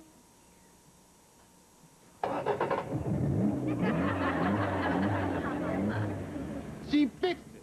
That's incredible. Hey, kid, from now on, you'll be known as Vicki Goodwrench. Thanks, little girl. You're fantastic. Put it on my account, Fitz. Sure. Hey, wait a minute. You don't have an account. I do now.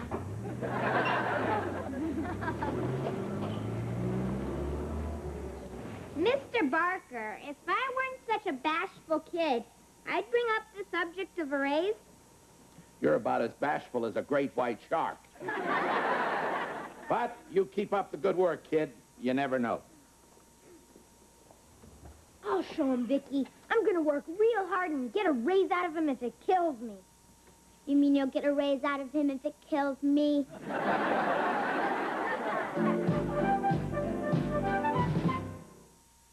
Scientists at Fox Sports Laboratory. Screwdriver. Wrench.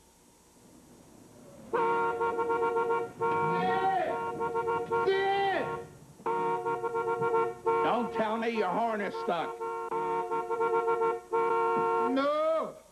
Sid, you're not going to believe this. That little girl is a genius. Since she fixed my engine last week, I'm getting 124 miles to a gallon. 124 miles to a gallon? What, do you live on a hill? Sid, I mean it. I'm getting 124 miles to a gallon. Holy moly! I'm a genius. When people hear about this, cars will be lined up around here for miles to be fixed. Sid, this little girl's going to make you rich. Vicki, honey, come here, darling. Tell Uncle Sid, how do you do it? She's just mechanically inclined. It's a gift. You know, like a photographic memory or a perfect pitch. Perfect pitch.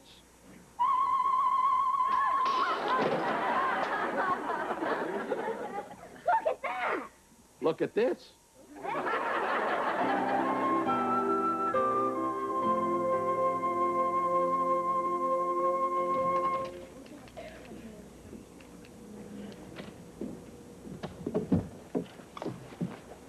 Dad, this is our boss, Mr. Barker. Oh, hi. How are you? Just call me Sid. Hi, Sid. Sorry, I was greasing the motor here. Don't worry, it comes right off.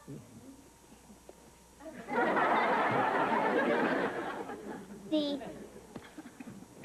Yeah, thanks, Vicki. You're big help. Hi. Sid, this is my wife, Joan. Honey, this is Sid, the kid's boss. Please sit down. Thank you. How do you do? Oh, fine. We really want to thank you for giving our children a job. Hey, that was my lucky day. It's turning out to be more than just the job.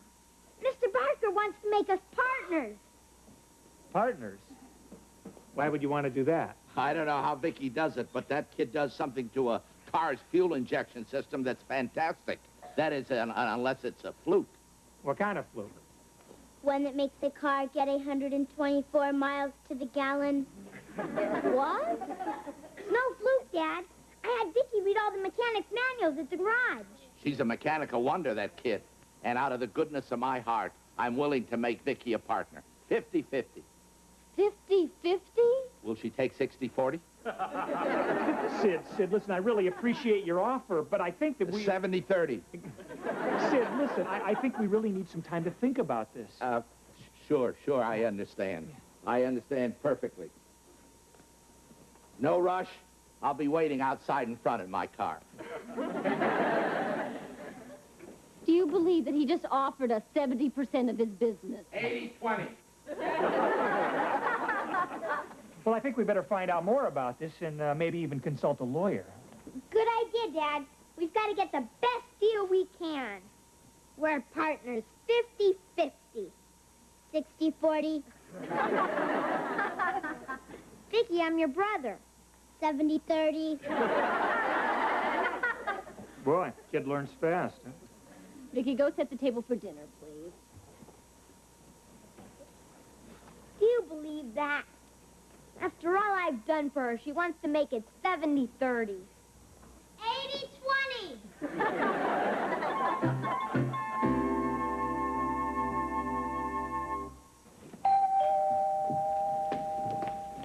I got it, honey. I got it. Mr. Lawson? Yes? Good morning. I'm Norman Hops with the Automated Auto Parts Corporation. I'd appreciate a few moments of your time. It's quite important. Well, come on in. It's my wife, Joan. I'll get right to the point. We've learned about your daughter's discovery, and we would be proud to introduce the world to the fabulous Lawson fuel injection system. The Lawson fuel injection system? Sounds very impressive, Mr. Hopp. Yeah, it's got a nice ring to it. Of course, we don't want to rush into anything. As you know, haste makes waste. Yes, sir. I have a check made out to you for $500,000. On the other hand, he who hesitates is a dummy. Sit down, please. Thank you. Well, in that case, Mr. Lawson, is it a deal? All you have to do is sign on the dotted line. Well, I would like to consult with my wife first. Joni, what do you think? Got a pin? Excuse me. Assalamu alaikum wa rahmatullahi wa barakatuh. Good morning, madam. I am Sheikh Abdullah Hakim. Hello. You are Mrs. Lawson? Yes? I had no idea I would be met with such a vision of loveliness. Madam, you are a banquet for the eyes. Oh, my. You can cut the desert song, Abdullah. My dear friend Norman. You two know each other? Does the mongoose know the cobra? Always pleasure to see you, Norman. And you too, Abdullah. How are all your wives? Don't ask. One gets a headache, they all get a headache.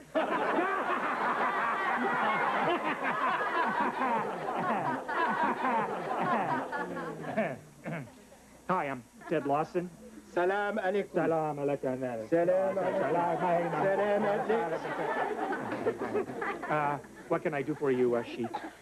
Mr. Lawson, my government is vitally interested in acquiring the rights to your secret fuel injection system. Boy, the word gets around.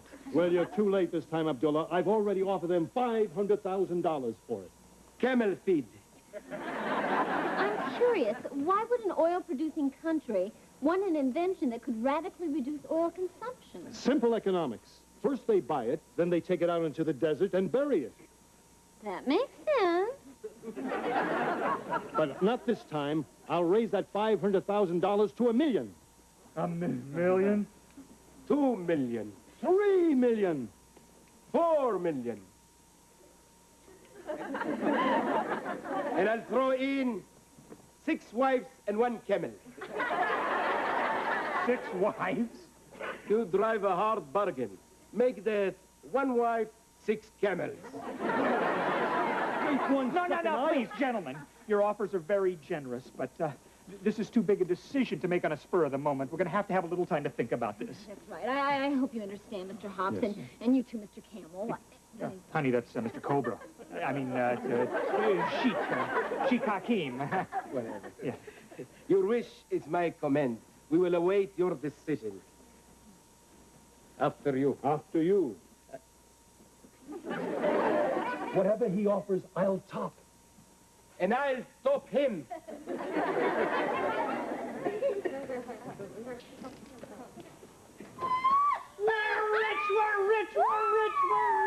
Oh, honey, we can have everything we've ever wanted. Oh, we'll travel to exotic places. A Rolls Royce for each day of the week. We'll live in a beautiful mansion. Yeah, with new furniture. Honey, that lamp, you see that lamp? This lamp right over here? I have always hated this lamp. Ted, that's expensive. So what? We'll buy you a new lamp. We'll buy a lamp factory, honey. Come on, we're rich. No! That chair, honey. I've always hated that chair. Right here. Not to mention this table right here. I hated this table. And not the table, too. Of course the table, too, honey. I mean, let's do this right, okay? Oh, look at this, honey. Ugly pillow. Ugly pillow. Ugly pillow. Ugly pillow. Oh, look. Another ugly pillow. We're rich. What happened in here? Holy moly! Hi, join the fun. Break something. How you doing, partner? You can forget that partner stuff. It's all over. What do you mean all over? What's the matter? Saw those cars Vicki fixed to get 124 miles to the gallon. You mean they're not getting 124 miles to the gallon? Oh, they're getting it all right. Then what's the problem? After one tank full of gas, the engine blows. Blows? Blows.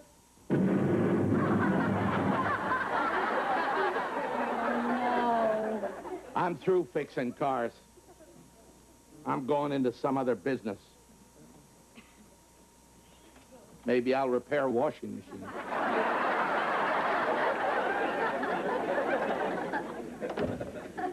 I'm sorry, Mom. Dad. Goodbye to all our riches. Yeah. Well, we didn't make any money on this deal. But let's look on the bright side. We didn't lose any either. Oh, no? What about all that furniture you wrecked? See, there is no bright side.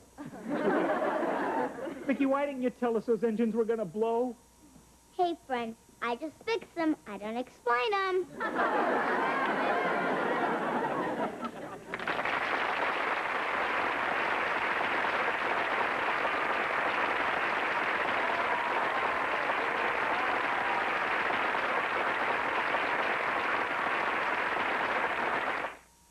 Homeowners, call... Small wonder, lovely and bright and soft curves. She's a small wonder, a child unlike other girls. She's a miracle, and I grant you, she'll enchant you at first sight. She's a small wonder, brings love and laughter everywhere.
Very good, Vicki. Now that you know how to use this computer, I'm going to teach you how to use this one.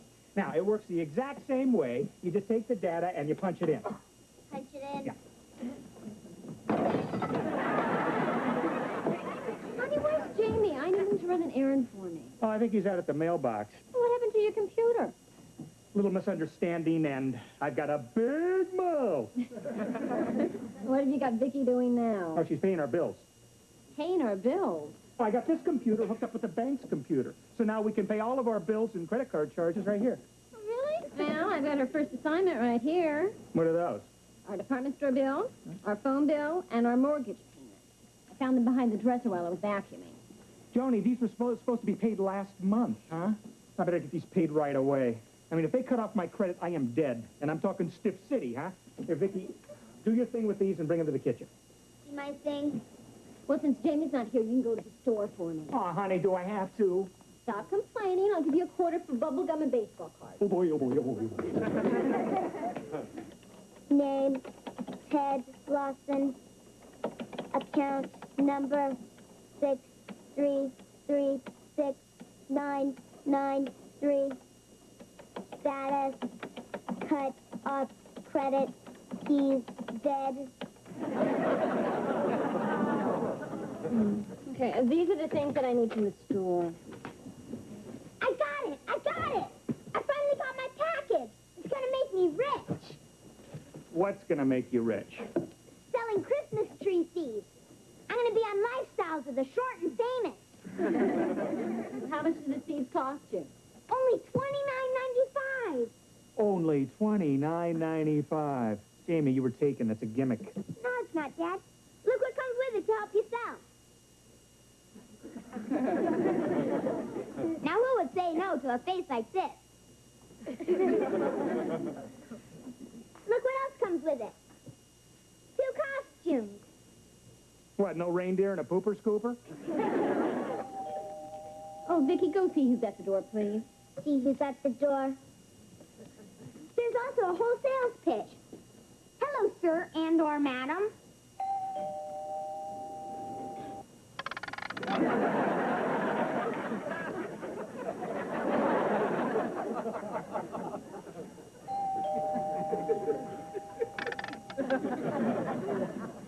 Hi, Vicki.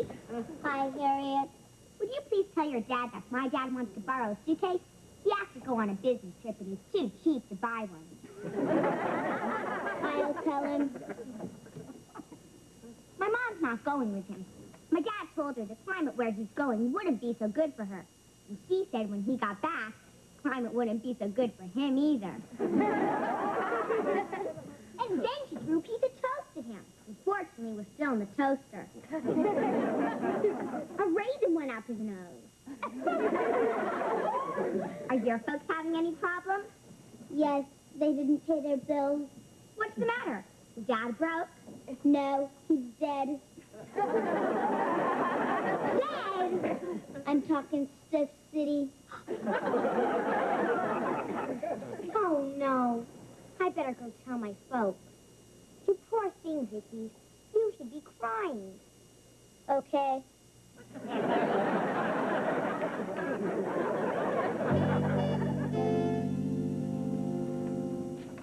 Hi. Hi, Are you okay? Oh, yeah, I was just relaxing. I worked out at the gym. Oh, I'm not okay. I couldn't be madder. What's the matter? Well, I went shopping.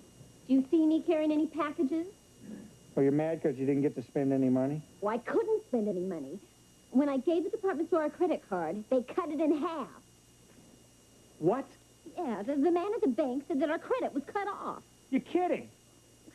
Honey, it was so embarrassing. There was this little kid behind me in line that kept yelling, Mommy, Mommy, the lady's a deadbeat. Well, honey, I can't take care of it on Saturday. I'll take care of it first thing Monday morning. Ho, ho, ho! Ho, ho, ho! Merry Christmas! Merry Christmas! How do we look? Oh, Vicky's a treat. Oh, adorable. You got any advice for us? Vicki, watch out for dogs. I mean advice about selling our seeds. Oh, just be charming, honey. You've got a nice smile. Use it. And if somebody gives you a bad time, don't let it bother you. Just turn the other cheek. Gotcha. Come on, Vicki. Well, good luck. Go get them. They're so cute. Yeah, I hope they find a couple of suckers.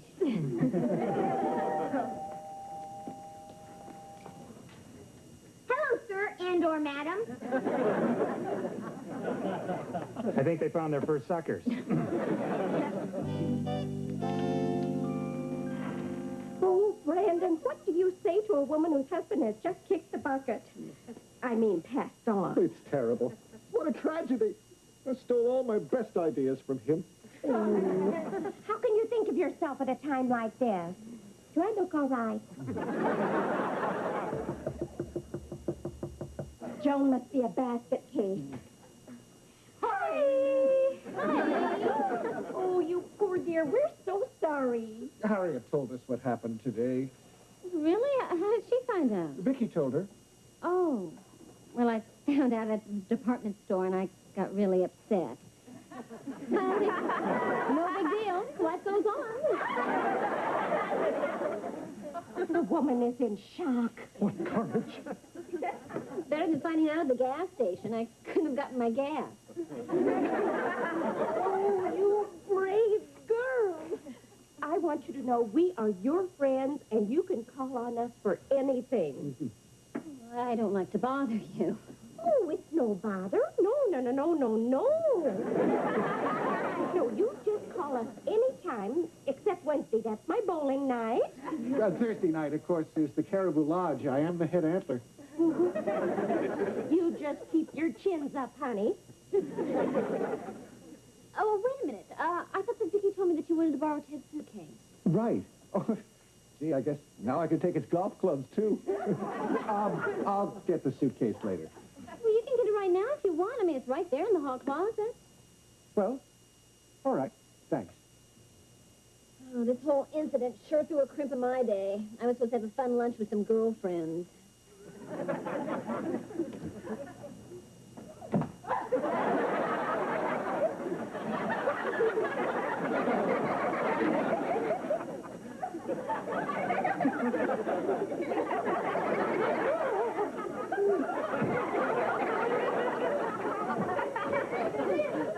Well, what's the matter with you? You look like you saw a ghost. Who's in there? On the couch. Why is he sleeping? Boy, is he sleeping. I call that dead tired. Well, how long has he been in there? Oh, a few hours. Oh, I hope you have your air conditioning on full. Why would I do that? I'll get the suitcase later. Come on, Bonnie. Tony, you keep a stiff upper lip. Just like Ted.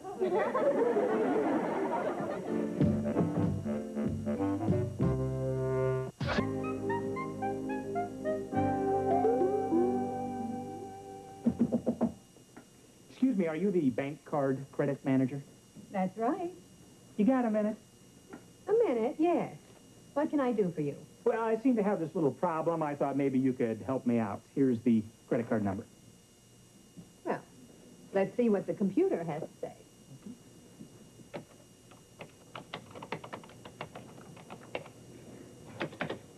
Ah, here we are. Ted Lawson. Well, as far as I can see, the account is just fine. Oh, great. Then the credit hasn't been cut off. No. Mr. Lawson's been cut off. He's dead. Dead? How is that possible? Because the computer says he's dead. Well, the computer is wrong. He is not dead. But I'll tell you what he is. He is angry. I'd be angry, too, if I was dead. I tell you, Ted Lawson is alive and breathing. See? Alive. I don't care who you are. But the computer says Ted Lawson is deceased. And once it's in the computer, there is nothing I can do about it. That is the stupidest thing I ever heard. I mean, how am I supposed to eat and shop and pay my bills? All right. Fill out this form. Well, thank goodness I finally got through to you. What is this? If you'll have your doctor sign it and send it back, I can issue a new credit card to the loved ones you've left behind. Your minute is up. I can't believe those neighbors sticking a dog on Santa Claus.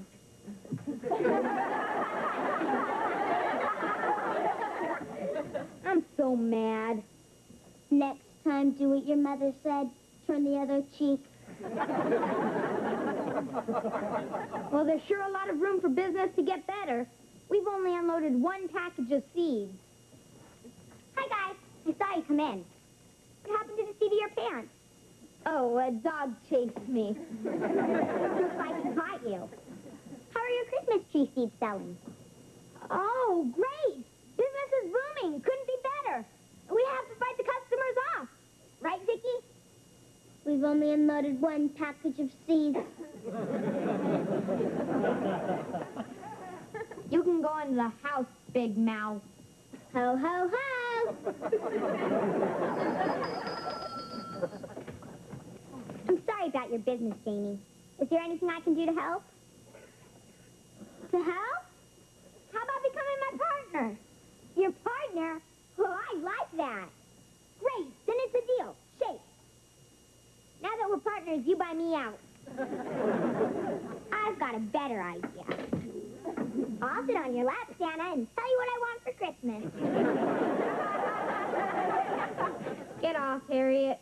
All I want is to be Santa's little helper. I don't need a little helper. I'll do anything. You can paint my nose red and put me at the front of your sleigh. Bye, Harriet.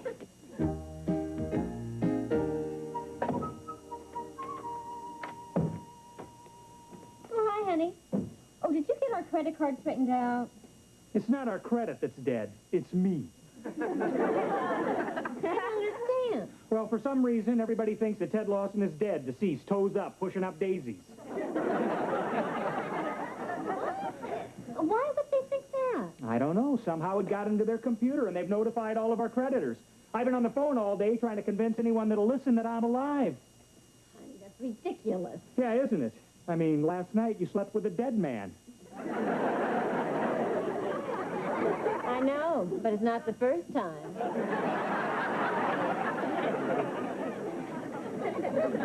This is no time to make jokes, John. Who's joking? I get it.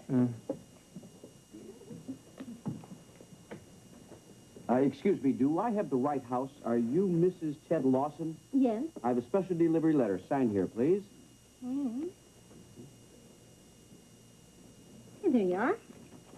Right, thank you. You're welcome. Who's it from? It's from our insurance company. Oh, no. Don't tell me. I know. They canceled our policy. No, it's a check for $100,000. What? They just paid off on your life insurance. Oh, that's great. I'll be the first guy to take it with him. Honey, we can't keep this. It would be dishonest. Yeah, you're right. But it is so frustrating. I mean, I can't prove that I'm alive while I'm alive. I mean, what do I have to do? Be dead to prove that I'm alive? That doesn't make any sense at all. Wait a minute. Maybe it does make sense. And maybe you can help me straighten this out. How? Come here.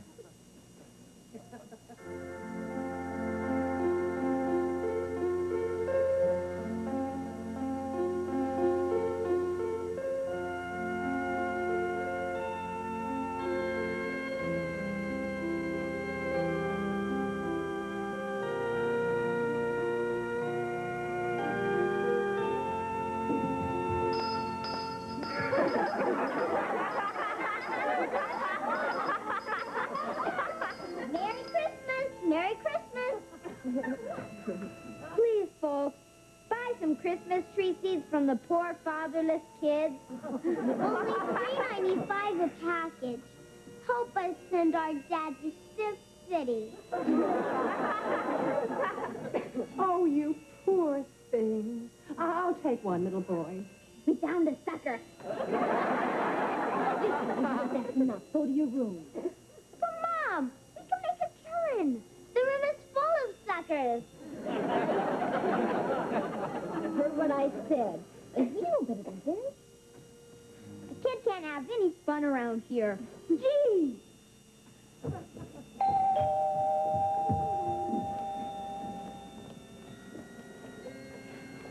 We're having a funeral. I'm sorry that we're late. It was all Brandon's fault. That's all right. See? I told you she wouldn't mind. Teddy's not going anyplace. Call this a funeral? It's not even catered. Where's the tip? He just arrived. Please take your seat. Good. Oh, Joan is so brave. I can tell she's suffering on the inside. Well, you'd be the same way if it was me instead of Ted. No, I'd pop champagne and put on a silly hat. Thank you all for coming. It was dear Ted's wish that this be a small, private ceremony with just family, friends, and creditors present, which seems only fitting since we're going to pay for all of this with a credit card. There will be no eulogy, and it was Ted's only wish that each of you pass by the casket and pay your last respect. So if you would please do that, you'll make a dead man very happy.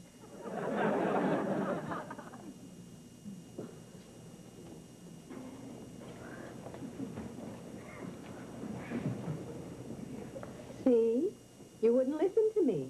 I told you were dead. Hi. Oh, you poor dear. There's something I never told you. I always had the wee bit of crush on you. You were always so much cuter than Brandon. Well, even now you look better than he does. Teddy. I gotta be truthful, pal. I'm real sorry this happened, but I never liked you all that much. You were always smarter than me. Oh, except one. You remember that power saw you loaned me? It wasn't stolen from my garage. I kept it. Well, thanks for telling me. That's okay.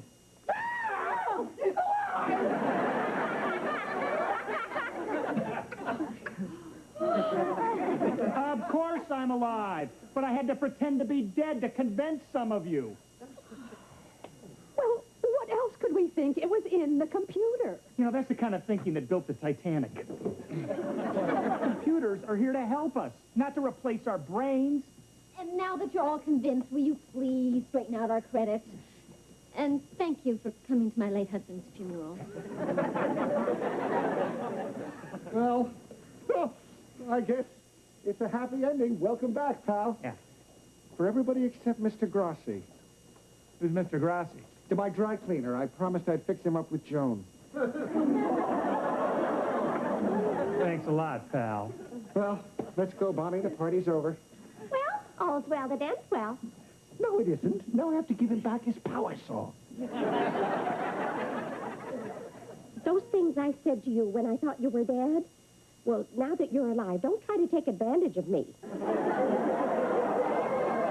Boy, Bonnie, I'll try, but it's going to be a real struggle to keep my hands off you.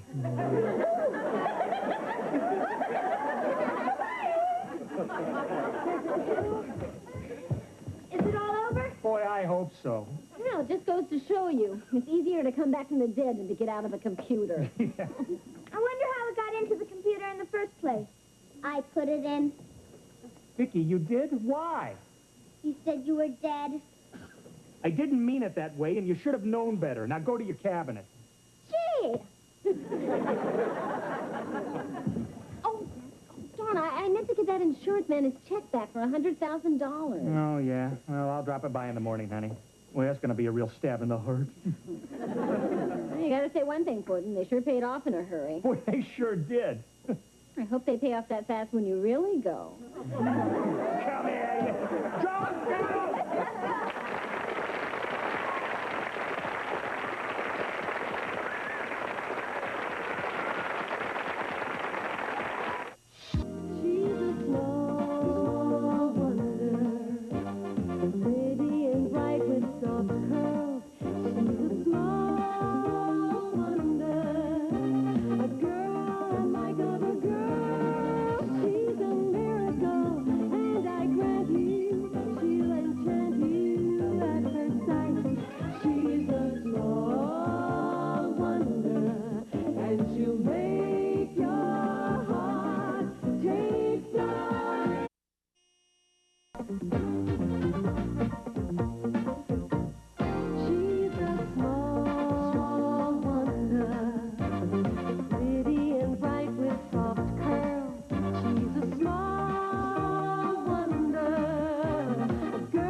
Wait till they see this.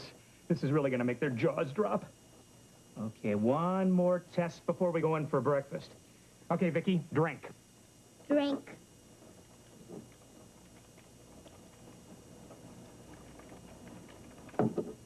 Okay, did that go down okay? It went down okay. Yeah, all right. Better fix that. Okay. Answer me again. Did that go down all right? It went down all right. Okay, good. Now let's try eating something solid.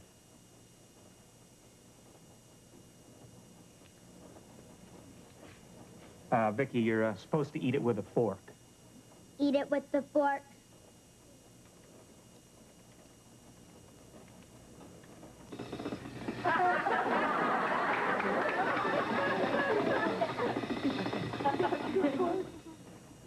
Glad I didn't use the good silver.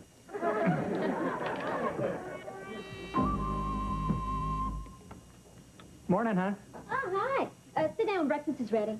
Why don't you ask Vicki to sit down and have breakfast, too? Because robots don't eat. Oh, no. Vicki, here, sit down and eat breakfast.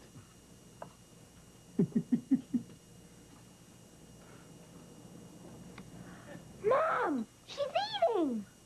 Yeah, she can even pig out. Show him, Vicki. Pig out.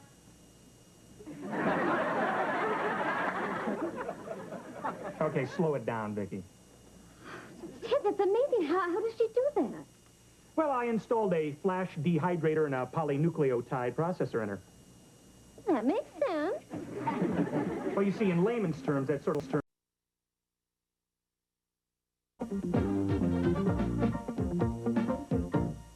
She's a small wonder, pretty and bright with soft curls.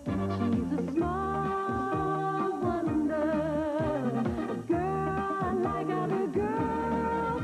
She's a miracle, and I grant you, she'll enchant you at first sight. She's a small wonder, and she'll make your heart take flight. She's fantastic, made of plastic, microchips here and there. She's a small wonder, with love and laughter everywhere.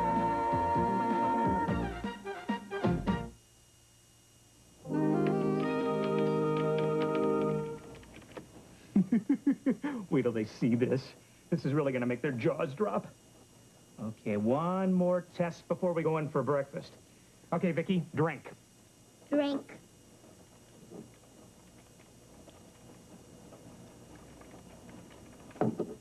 Okay, did that go down okay? It went down okay. Yeah, all right. Better fix that. Okay. Answer me again. Did that go down all right? It went down all right. Okay, good. Now let's try eating something solid.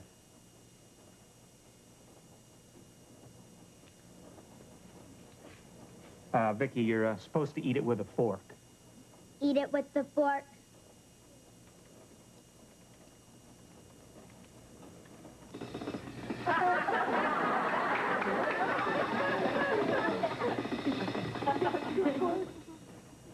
Glad I didn't use the good silver.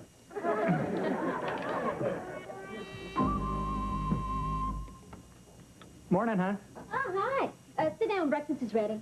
Why don't you ask Vicki to sit down and have breakfast, too? Because robots don't eat. Oh, no.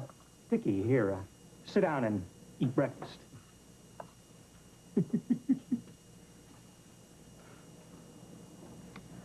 Mom, she's eating. Yeah, she can even pig out. Show him, Vicki. Pig out.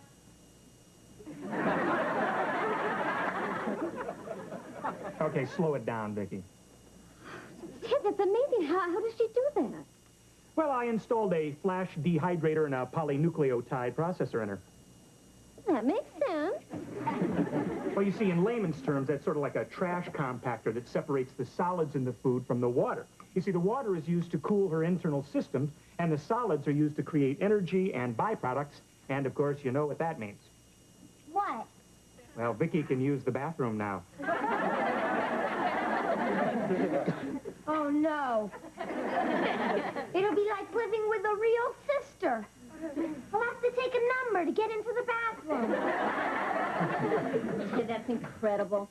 She's getting more human every day. Well, that's the whole point, honey. I mean, now when you take her to school with you, when you substitute teach, I mean, the kids won't get suspicious because she never eats, right? Yeah, I was running out of excuses. I was down to telling everyone she's fasting for the Jewish holidays. Speaking of school, you better hurry up and finish that or we'll be late. I've got an early faculty meeting. You can stop eating now, Vicki.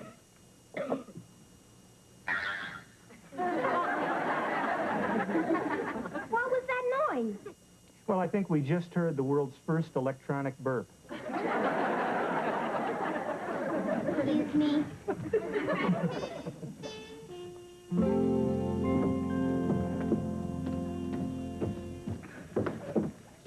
Oh, there's Jessica. Boy, is she beautiful. She smells so good. She makes steam come out of my ears. Steam come out of my ears. Stop, Vicki. Vicki, you go over there and eat your lunch. I have to talk to Jessica. Hi, Jessica. Oh, hi, Jamie. I bought you lunch today. How sweet. I got you a low-calorie salad because I know you like to watch your figure. Thanks. I don't mind watching it myself. Jessica, will you go to the school dance with me next week? Oh, Jamie, of course I'd like to go with you. You would? Great! But 4 other boys invited me, and I'd like to go with them, too. Oh. It can be a curse being so popular. Well, I can fix that. Just go with me and you won't be popular anymore.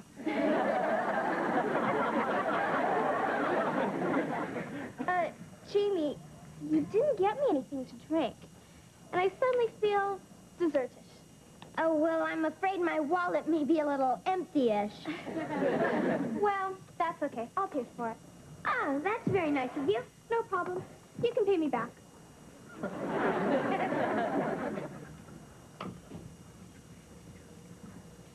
Hi. How you doing, kid? I can go to the bathroom now. Great, yeah. Well, before you do that, tell me something. You ever get high? Not since I fixed the television antenna on the roof. You're putting me on, huh? Putting you on, huh? I like you, kid. I like you. And I think I got something here you're gonna dig.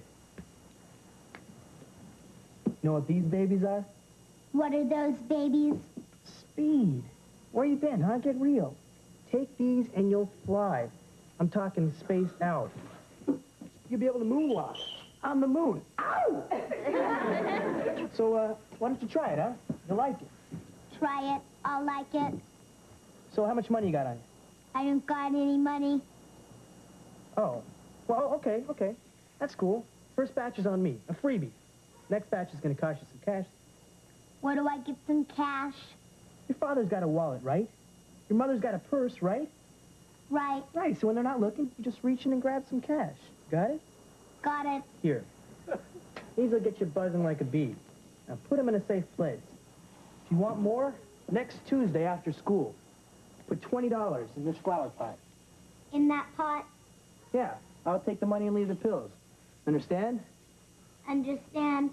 Safe place. Pot. Cash. Right. Hey, and don't tell anybody. All right, I'll see you, kid. You can go to the bathroom now. First, I have to take a number.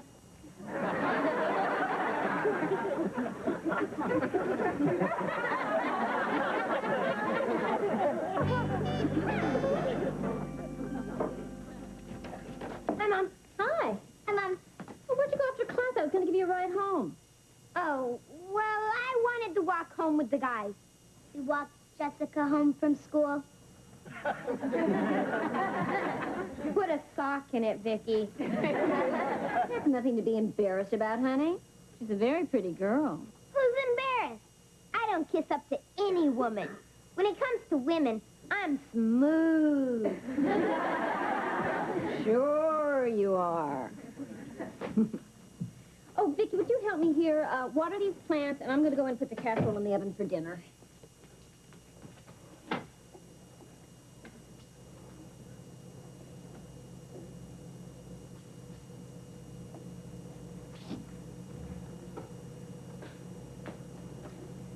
safe place.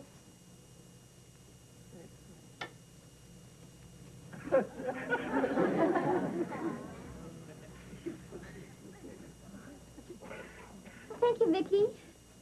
Try it. You'll like it. What a character. What happens here?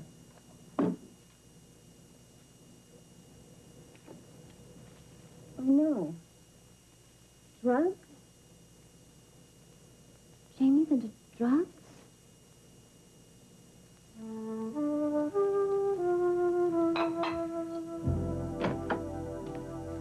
Oh, hi, hon. Hi. How are you? Devastated. Boy, the power of my kiss, huh?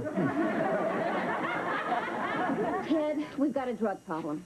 Don't worry, honey. I'll get you in a Betty Ford Center. Not me. Look. I found these hidden in the flower pot in the yard. What? I can't believe it. Our son into drugs. Well, I can't believe it either. Did you ask him about it? Oh, I wanted to wait until you got home. How was it getting the money to pay for these things? Hey, come on, honey. I've got a wallet, right? You've got a purse, right? Right. You stay out of this. Have you noticed any money missing from your wallet? Not that I know of. I haven't been missing any either. Kids just can't seem to understand how deadly drugs are. Just hope these haven't done any permanent damage to him.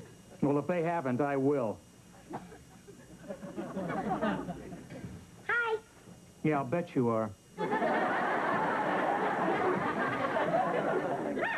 What's that supposed to mean? Don't give me that wide-eyed Bambi look, Jamie. What do you know about these drugs?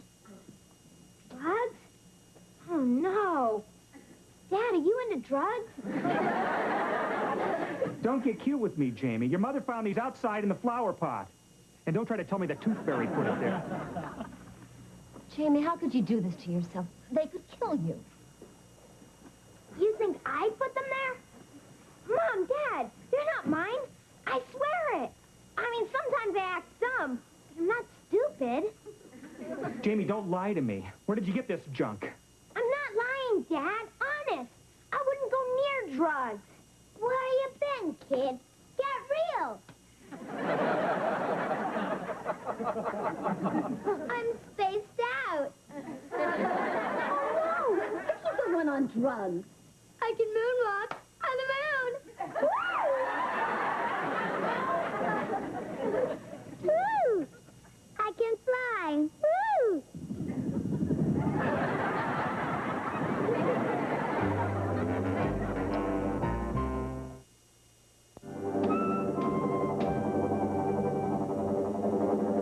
I'm spaced out. I'm flying.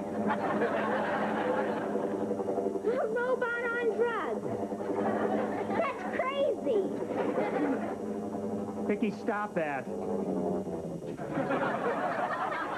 Vicki, did you take any of these? No. Well, obviously, she's mimicking someone. Where'd you get these, Vicki? I got those babies from the boy who came to the schoolyard. Well, did you see him? No, I wasn't there at the time. You left Vicki alone? Well, I had something important to do. He was kissing up to Jessica. Well, I'm going to get that pusher. It's the last thing I do. And, Jamie, if this guy ever comes near you, you tell him to get lost. That's right. And any other kid who tries to pressure you into using drugs. Don't worry. If I want to get high, all I have to do is sniff Jessica. Well, I'm going to call your school principal and let him know what's going on, if he doesn't already know. Tell him the first batch is a freebie. The second batch will cost him some cash. Woo!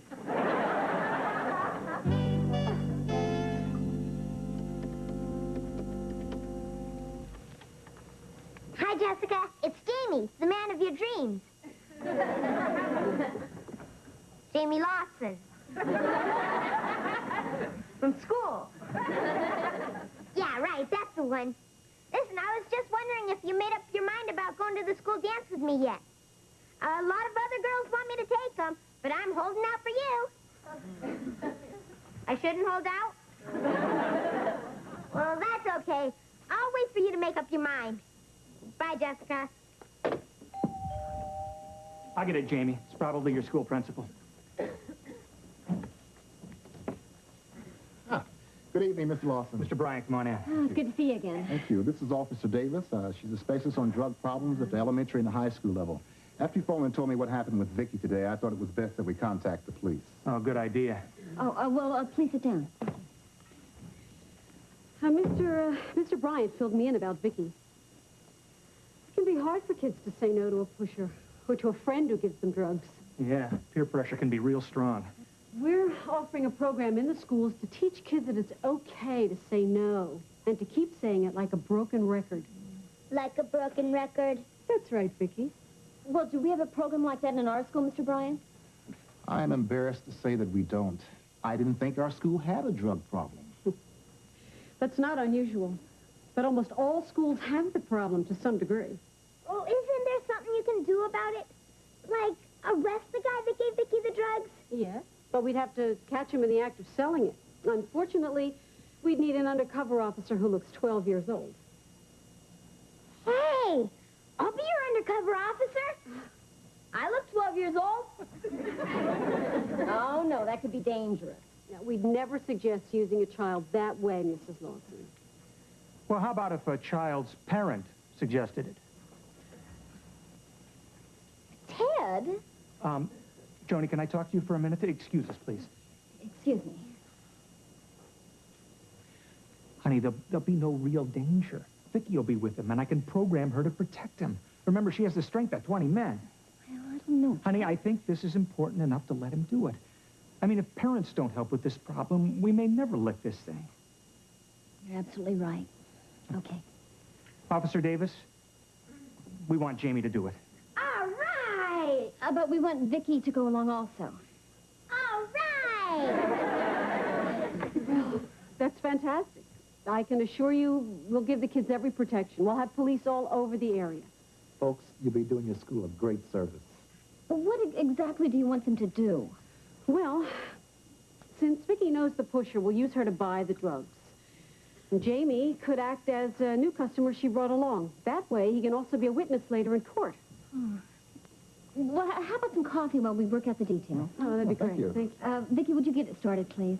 No. No? It's okay to say no. It's okay to say no. It's okay to say no. It's okay to say no. It's okay to say no. You got a great sense of humor. It's okay to say no.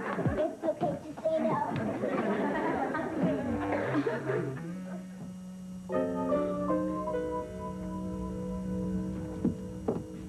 Are you sure you'll recognize the pusher when you see him, Vicki? I'll recognize him. 5'9", 146 3/4 pounds, size 8½ shoe, light complexion, brown eyes, and brown hair that looks like it was cut with a power saw. No, I'm a little nervous. I keep saying to myself, if I were Don Johnson in Miami Vice, would I be nervous? No, you'd be taller. Testing. Can you hear me okay with the microphone under my shirt? Testing, testing. Can you hear me, Dad? Testing, testing. We hear you, Jamie. We're watching. You're going to be just fine. Can you hear us okay? Loud and clear. Jamie, speak up clearly so we'll be sure to hear everything. And you and Vicki are sure about what to say, right? Right. And after we buy the drugs, then the cops bust him, right? Right. You two are going to be big heroes, Jamie. Hi, Jamie. Oh, no. Jamie, get rid of your friend as quickly as possible. Okay. Jessica, what are you doing here? Well, I'm looking for my coat. But as long as you're here, I've been thinking about the dance. Jessica, I can't talk to you right now. Well, it'll only take a second. I just want to tell you... No, Jessica, please. You have to leave. But, Jamie, I just want to... Stop it, Jessica.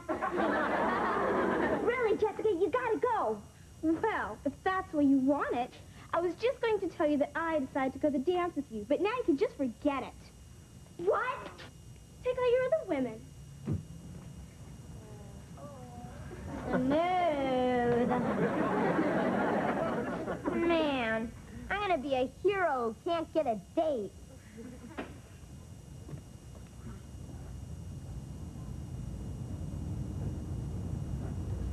Here comes the pusher. Officer Davis, the pusher just showed up. We see him, Jamie. Look at him. He can't be more than 16 or 17 years old. Probably started on drugs when he was Jamie's age. Now he has to sell them to other kids to support his own habit. How sad. I figured you'd be back for more. How you doing, kid? I'm buzzing like a bee. Way to go, way to go. Who's your, friend? This is my brother. He wants some drugs, too. Your brother, huh? Got any money, kid? Would you speak up, please? What, are you hard of hearing? Hey, what's that in your ear? That's a hearing aid. So, have you got a lot of good stuff on you? All you want, pal. Would you speak into my shoulder, please? Your shoulder? You sure you're not high already, kid? I just want to hear you good. So, how much of this stuff do you sell to kids every day? You want some drugs? You want a job as an accountant?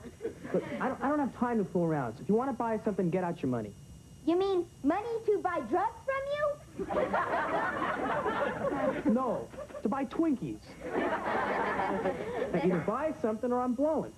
He'll take the Twinkies. No, I'll take the drugs. All I got is $20. That's okay, kid. See, this week we got a special introductory offer. How about you, kid? You ready for a refill? No. After we buy the drugs, then the cops bust you. What? After we buy the drugs, then the cops bust you. Let's get out there. All officers, move in. No. Hey, man, you two are plants. This is a setup. Stop him, Vicki! Hey, kid, get out of my way. Or I'll... Hey, what are you doing? Hey, kid! What are you doing? Hey! Oh, no. I don't believe what I'm seeing. Boy, it's amazing what kids can do when the old adrenaline gets flowing, you know? Really amazing. Whoa. Hey, pal, from now on, that's as high as you're gonna get.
Everybody.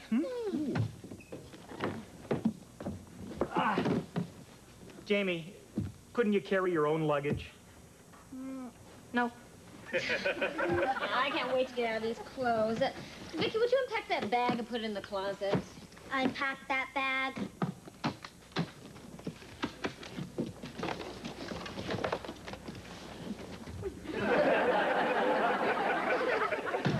It's unpacked. Thanks, I needed that. You know, this place is really lovely. It was sure nice of your boss, Mr. Jennings, to invite us up to this health resort for the weekend. Yeah, and I can't wait to tell Brandon Brendel. He's going to be sick with jealousy because he wasn't invited. Ted, why start trouble? Brandon's still your supervisor at the office. Yeah, but he's such a sleazeball, and he always takes credit for my ideas. You know, I bet it gets cold up here in the mountains at night. Vicki, would you see if there are any extra blankets at the top shelf of that closet? Extra blankets.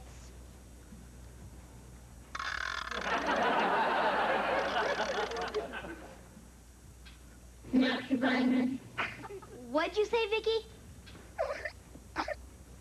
What's wrong, Vicki? Your eye? No, Dad, I think she's trying to tell us something. Eye. I wastebasket. You're a wastebasket. I trash. I can. Finger. I can finger. I cannot. I cannot.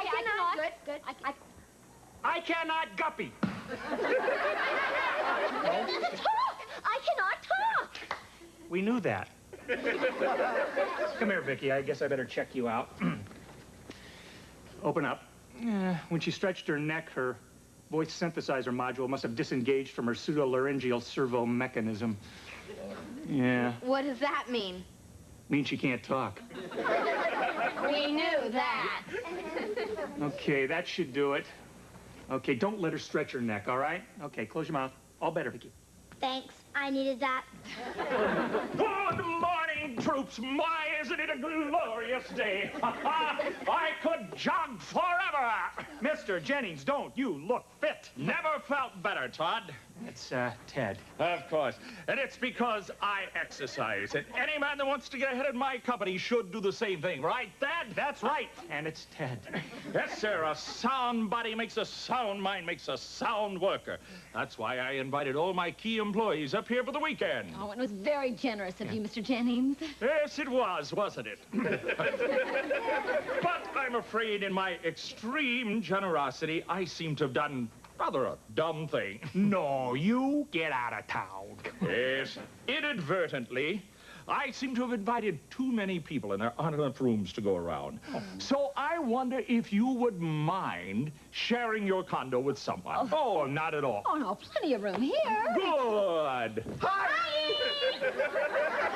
Oh, no, not Brandon Brindle. I got it all worked out, Teddy. I'll take the master suite, and you can all share the bunk beds.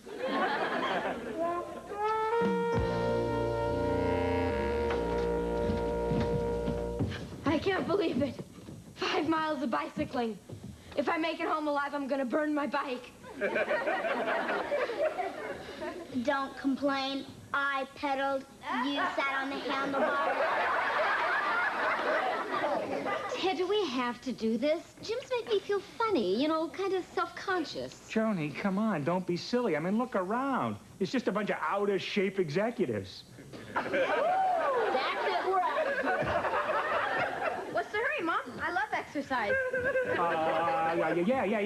I think I'm gonna wait around till I work up a good sweat, you know? Looks like you already did. Hello there. I'm your instructor, Hans Honkerfoot. But you can call me Honk. That's it. We're out of here. Being a karate champion and all, I have to watch every move I make. I mean, hey, junior high can be a jungle, but dangerous what I live for. Mind holding this for me? No sweat.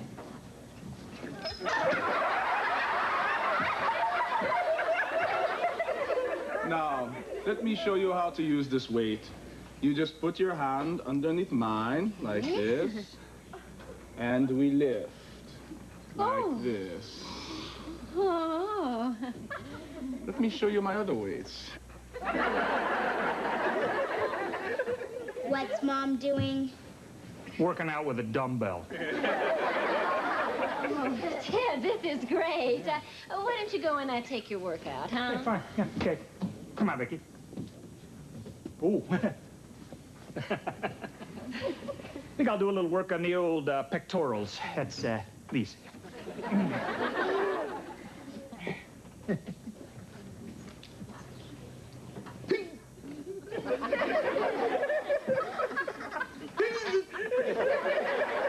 I think somebody super glued this to the rack. Need a hand, Dad? No, Take care.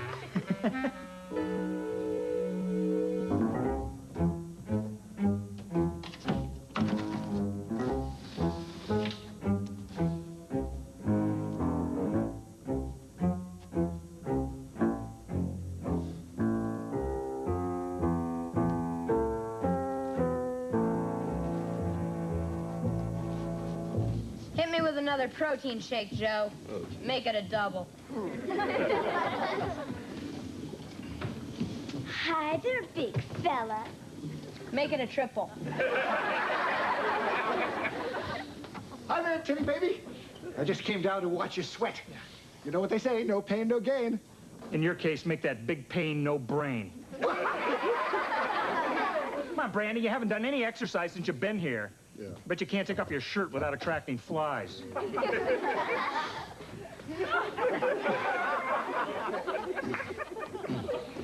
Hi-ho, Gane! Well, Brindle, I see you're really pumping that old iron. Yes, sir. That's why they call me Brandon the Body Brindle. I was just bench pressing 100 pounds.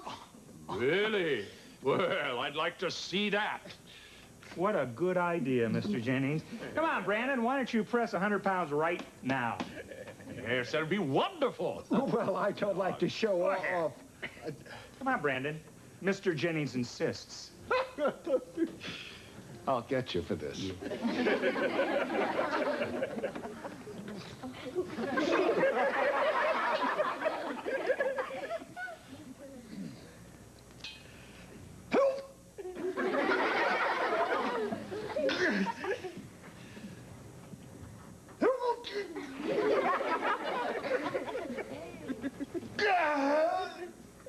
Say, that's impressive, Brindle. Well, keep up the good work, man. Help me! Help me! My back! Oh, does it really hurt? Yes! I guess you have hurt your back.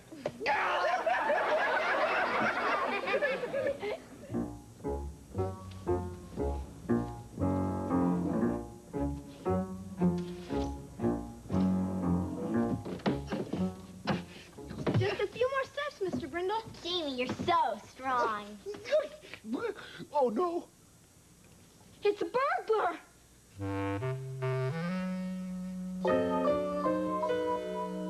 Small Wonder will return after these messages. From the best-selling author of Jurassic... We couldn't do it. We were all... About the burglary, are you okay? Ah, don't worry, everyone's just fine. Dad, we brought Mr. Brindle back from the gym, and we opened the door, and there was a burglar standing there. And he grabbed Vicki and took her hostage and threatened our lives, and we almost got killed. It was great. Vicki, are you all right, honey? Oh, what? Vicki lost her voice again. It must have been during the burglary. Mr. Jennings, seems the burglar got away, but at least he left his loot behind. Well, good. This is Officer Fielding of the Resort Security Office. The thief hit several of the condos before somebody here stopped him. We'll do everything we can to catch him. Well, certainly looks like someone is a hero here. And that person deserves a reward. Reward? Did somebody call me? Well, I really don't like to brag. I do. Let me tell you what happened. I'll tell him. Now, one at a time, please. Jamie, why don't you begin? Okay, like I said before, we brought Mr. Brindle back from the gym after he hurt his back.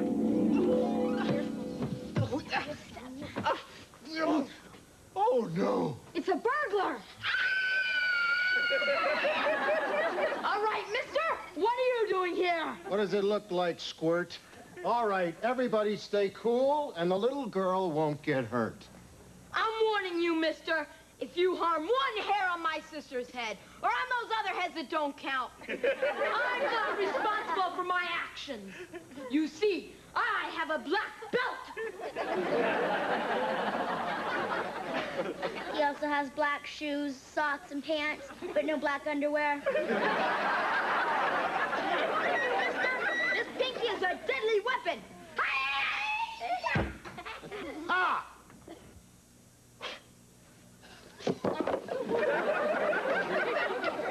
His breath breath is also a deadly weapon. Come and get me if you think you're man enough.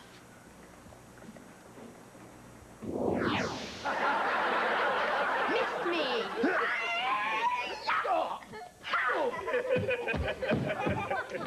I don't think he'll be bothering us anymore. My hero!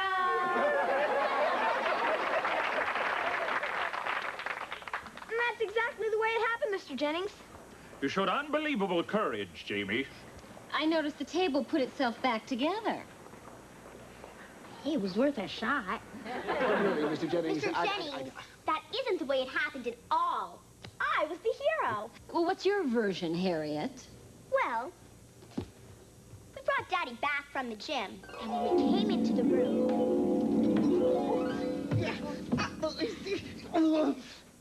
Oh, no. It's a burglar! All right, mister. What are you doing here? Collecting for the Red Cross. All right. Nobody move or the kid gets it. Let go of him, you slime. It's okay, Harriet. I have a black belt. Oh, my poor, sweet, really klutzy darling. All right, Mr. Karate. You're coming with me. You're my pass out of here. No! Don't take my true love.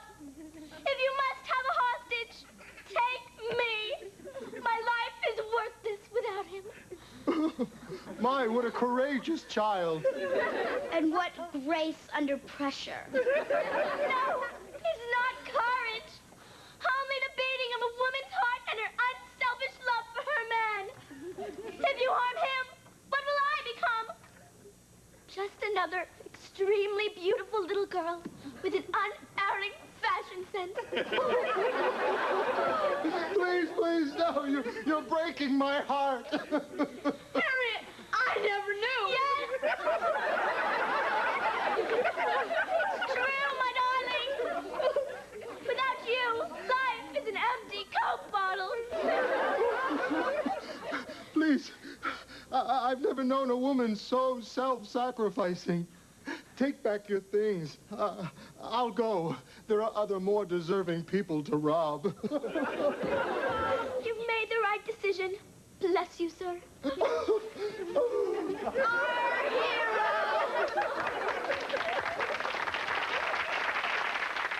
And if that isn't the way it happened, Mr. Jennings, may lightning strike me. Oh, Harriet, that's quite a story. Quite. Harriet, I think your brain just fell out of your nose. Really, Mr. Jennings, are you going to believe the prattle of mere babes? Well, it was worth a shot. Let me tell you what really happened. As soon as I saw that we were faced by a desperate criminal, despite the pain in my back, I sprang into immediate action, putting the children to one side and out into the world. Stand back. You there. What business have you in our room? Crime is my business. All right, nobody move or the little girl gets it. Daddy, give him anything, but don't let him harm us. I'll give him nothing. Villains, say your prayers. You have crossed paths with Touche Brindle. Not the Touche Brindle. The same. So, we meet at last. I, too, was trained in swordsmanship at Sorbonne, School of Vicious Criminals. En garde, vicious criminal. I think it only fair to warn you, I have seen every Errol Flynn movie. Twice. Gadzooks, but you're good. Ah, it's an honor to cross pokers with you, sir. For more! Very castle.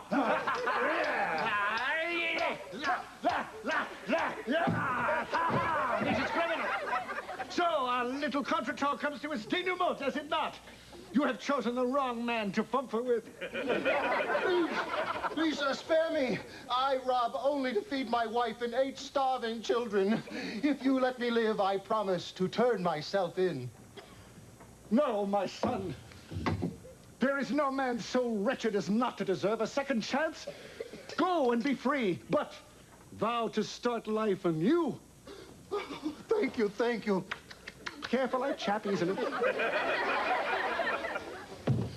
What a guy.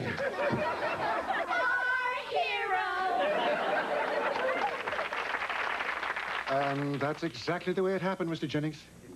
So, as you can see, I'm the one who deserves the reward. That's the most noble deed I have ever heard, Brindle. I could cry. I could throw up. Mr. Jennings, that isn't the way it happened. We'll split the reward. But it's very close.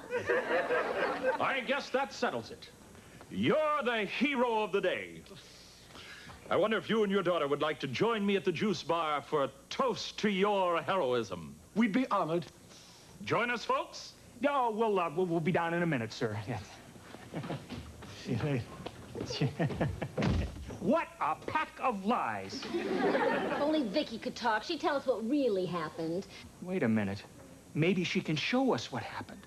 How, Dad? Everything that Vicki sees and hears is filed away in her bubble memory. The visual images are stored electronically as a series of video screens. So if I wire her memory bank to the television set, we might be able to get a playback of exactly what she saw. Okay, we're all set. You're all wired up, Vicki. Now, if this works, everything we see will be through Vicki's eyes, exactly the way she saw and heard it. Oh, honey, that's fantastic. We'll also be hearing her central processing unit evaluate the information, sort of like hearing her thoughts. Okay? That's great, Dad. Okay, let's see what we got here. Okay, Vicki, play back what happened during the burglary.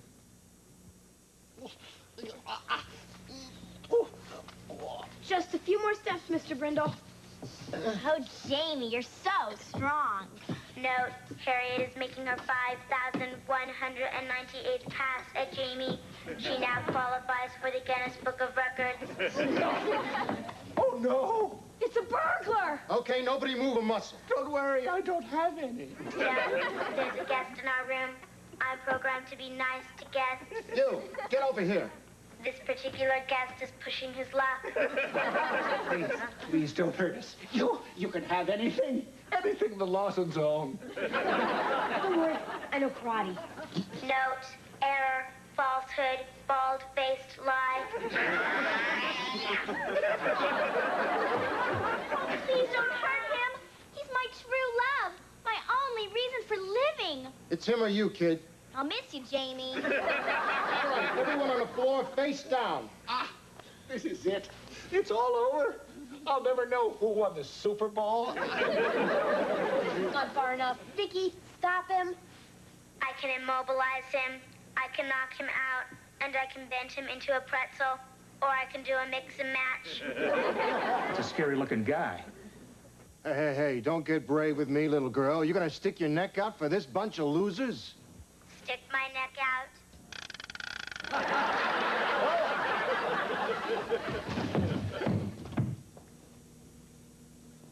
Wait a minute, Vicki. Go back to that last part before the burglar ran out. Now stop right there on that frame. Okay, now zoom into the belt buckle. Where have I seen that before? Right. Officer Fielding. Officer Fielding. That's right. I'll call security and have them check his room. If we're right, they should find the loot from the other burglaries there. Way to go, Sherlock. Elementary, my dear Lawson.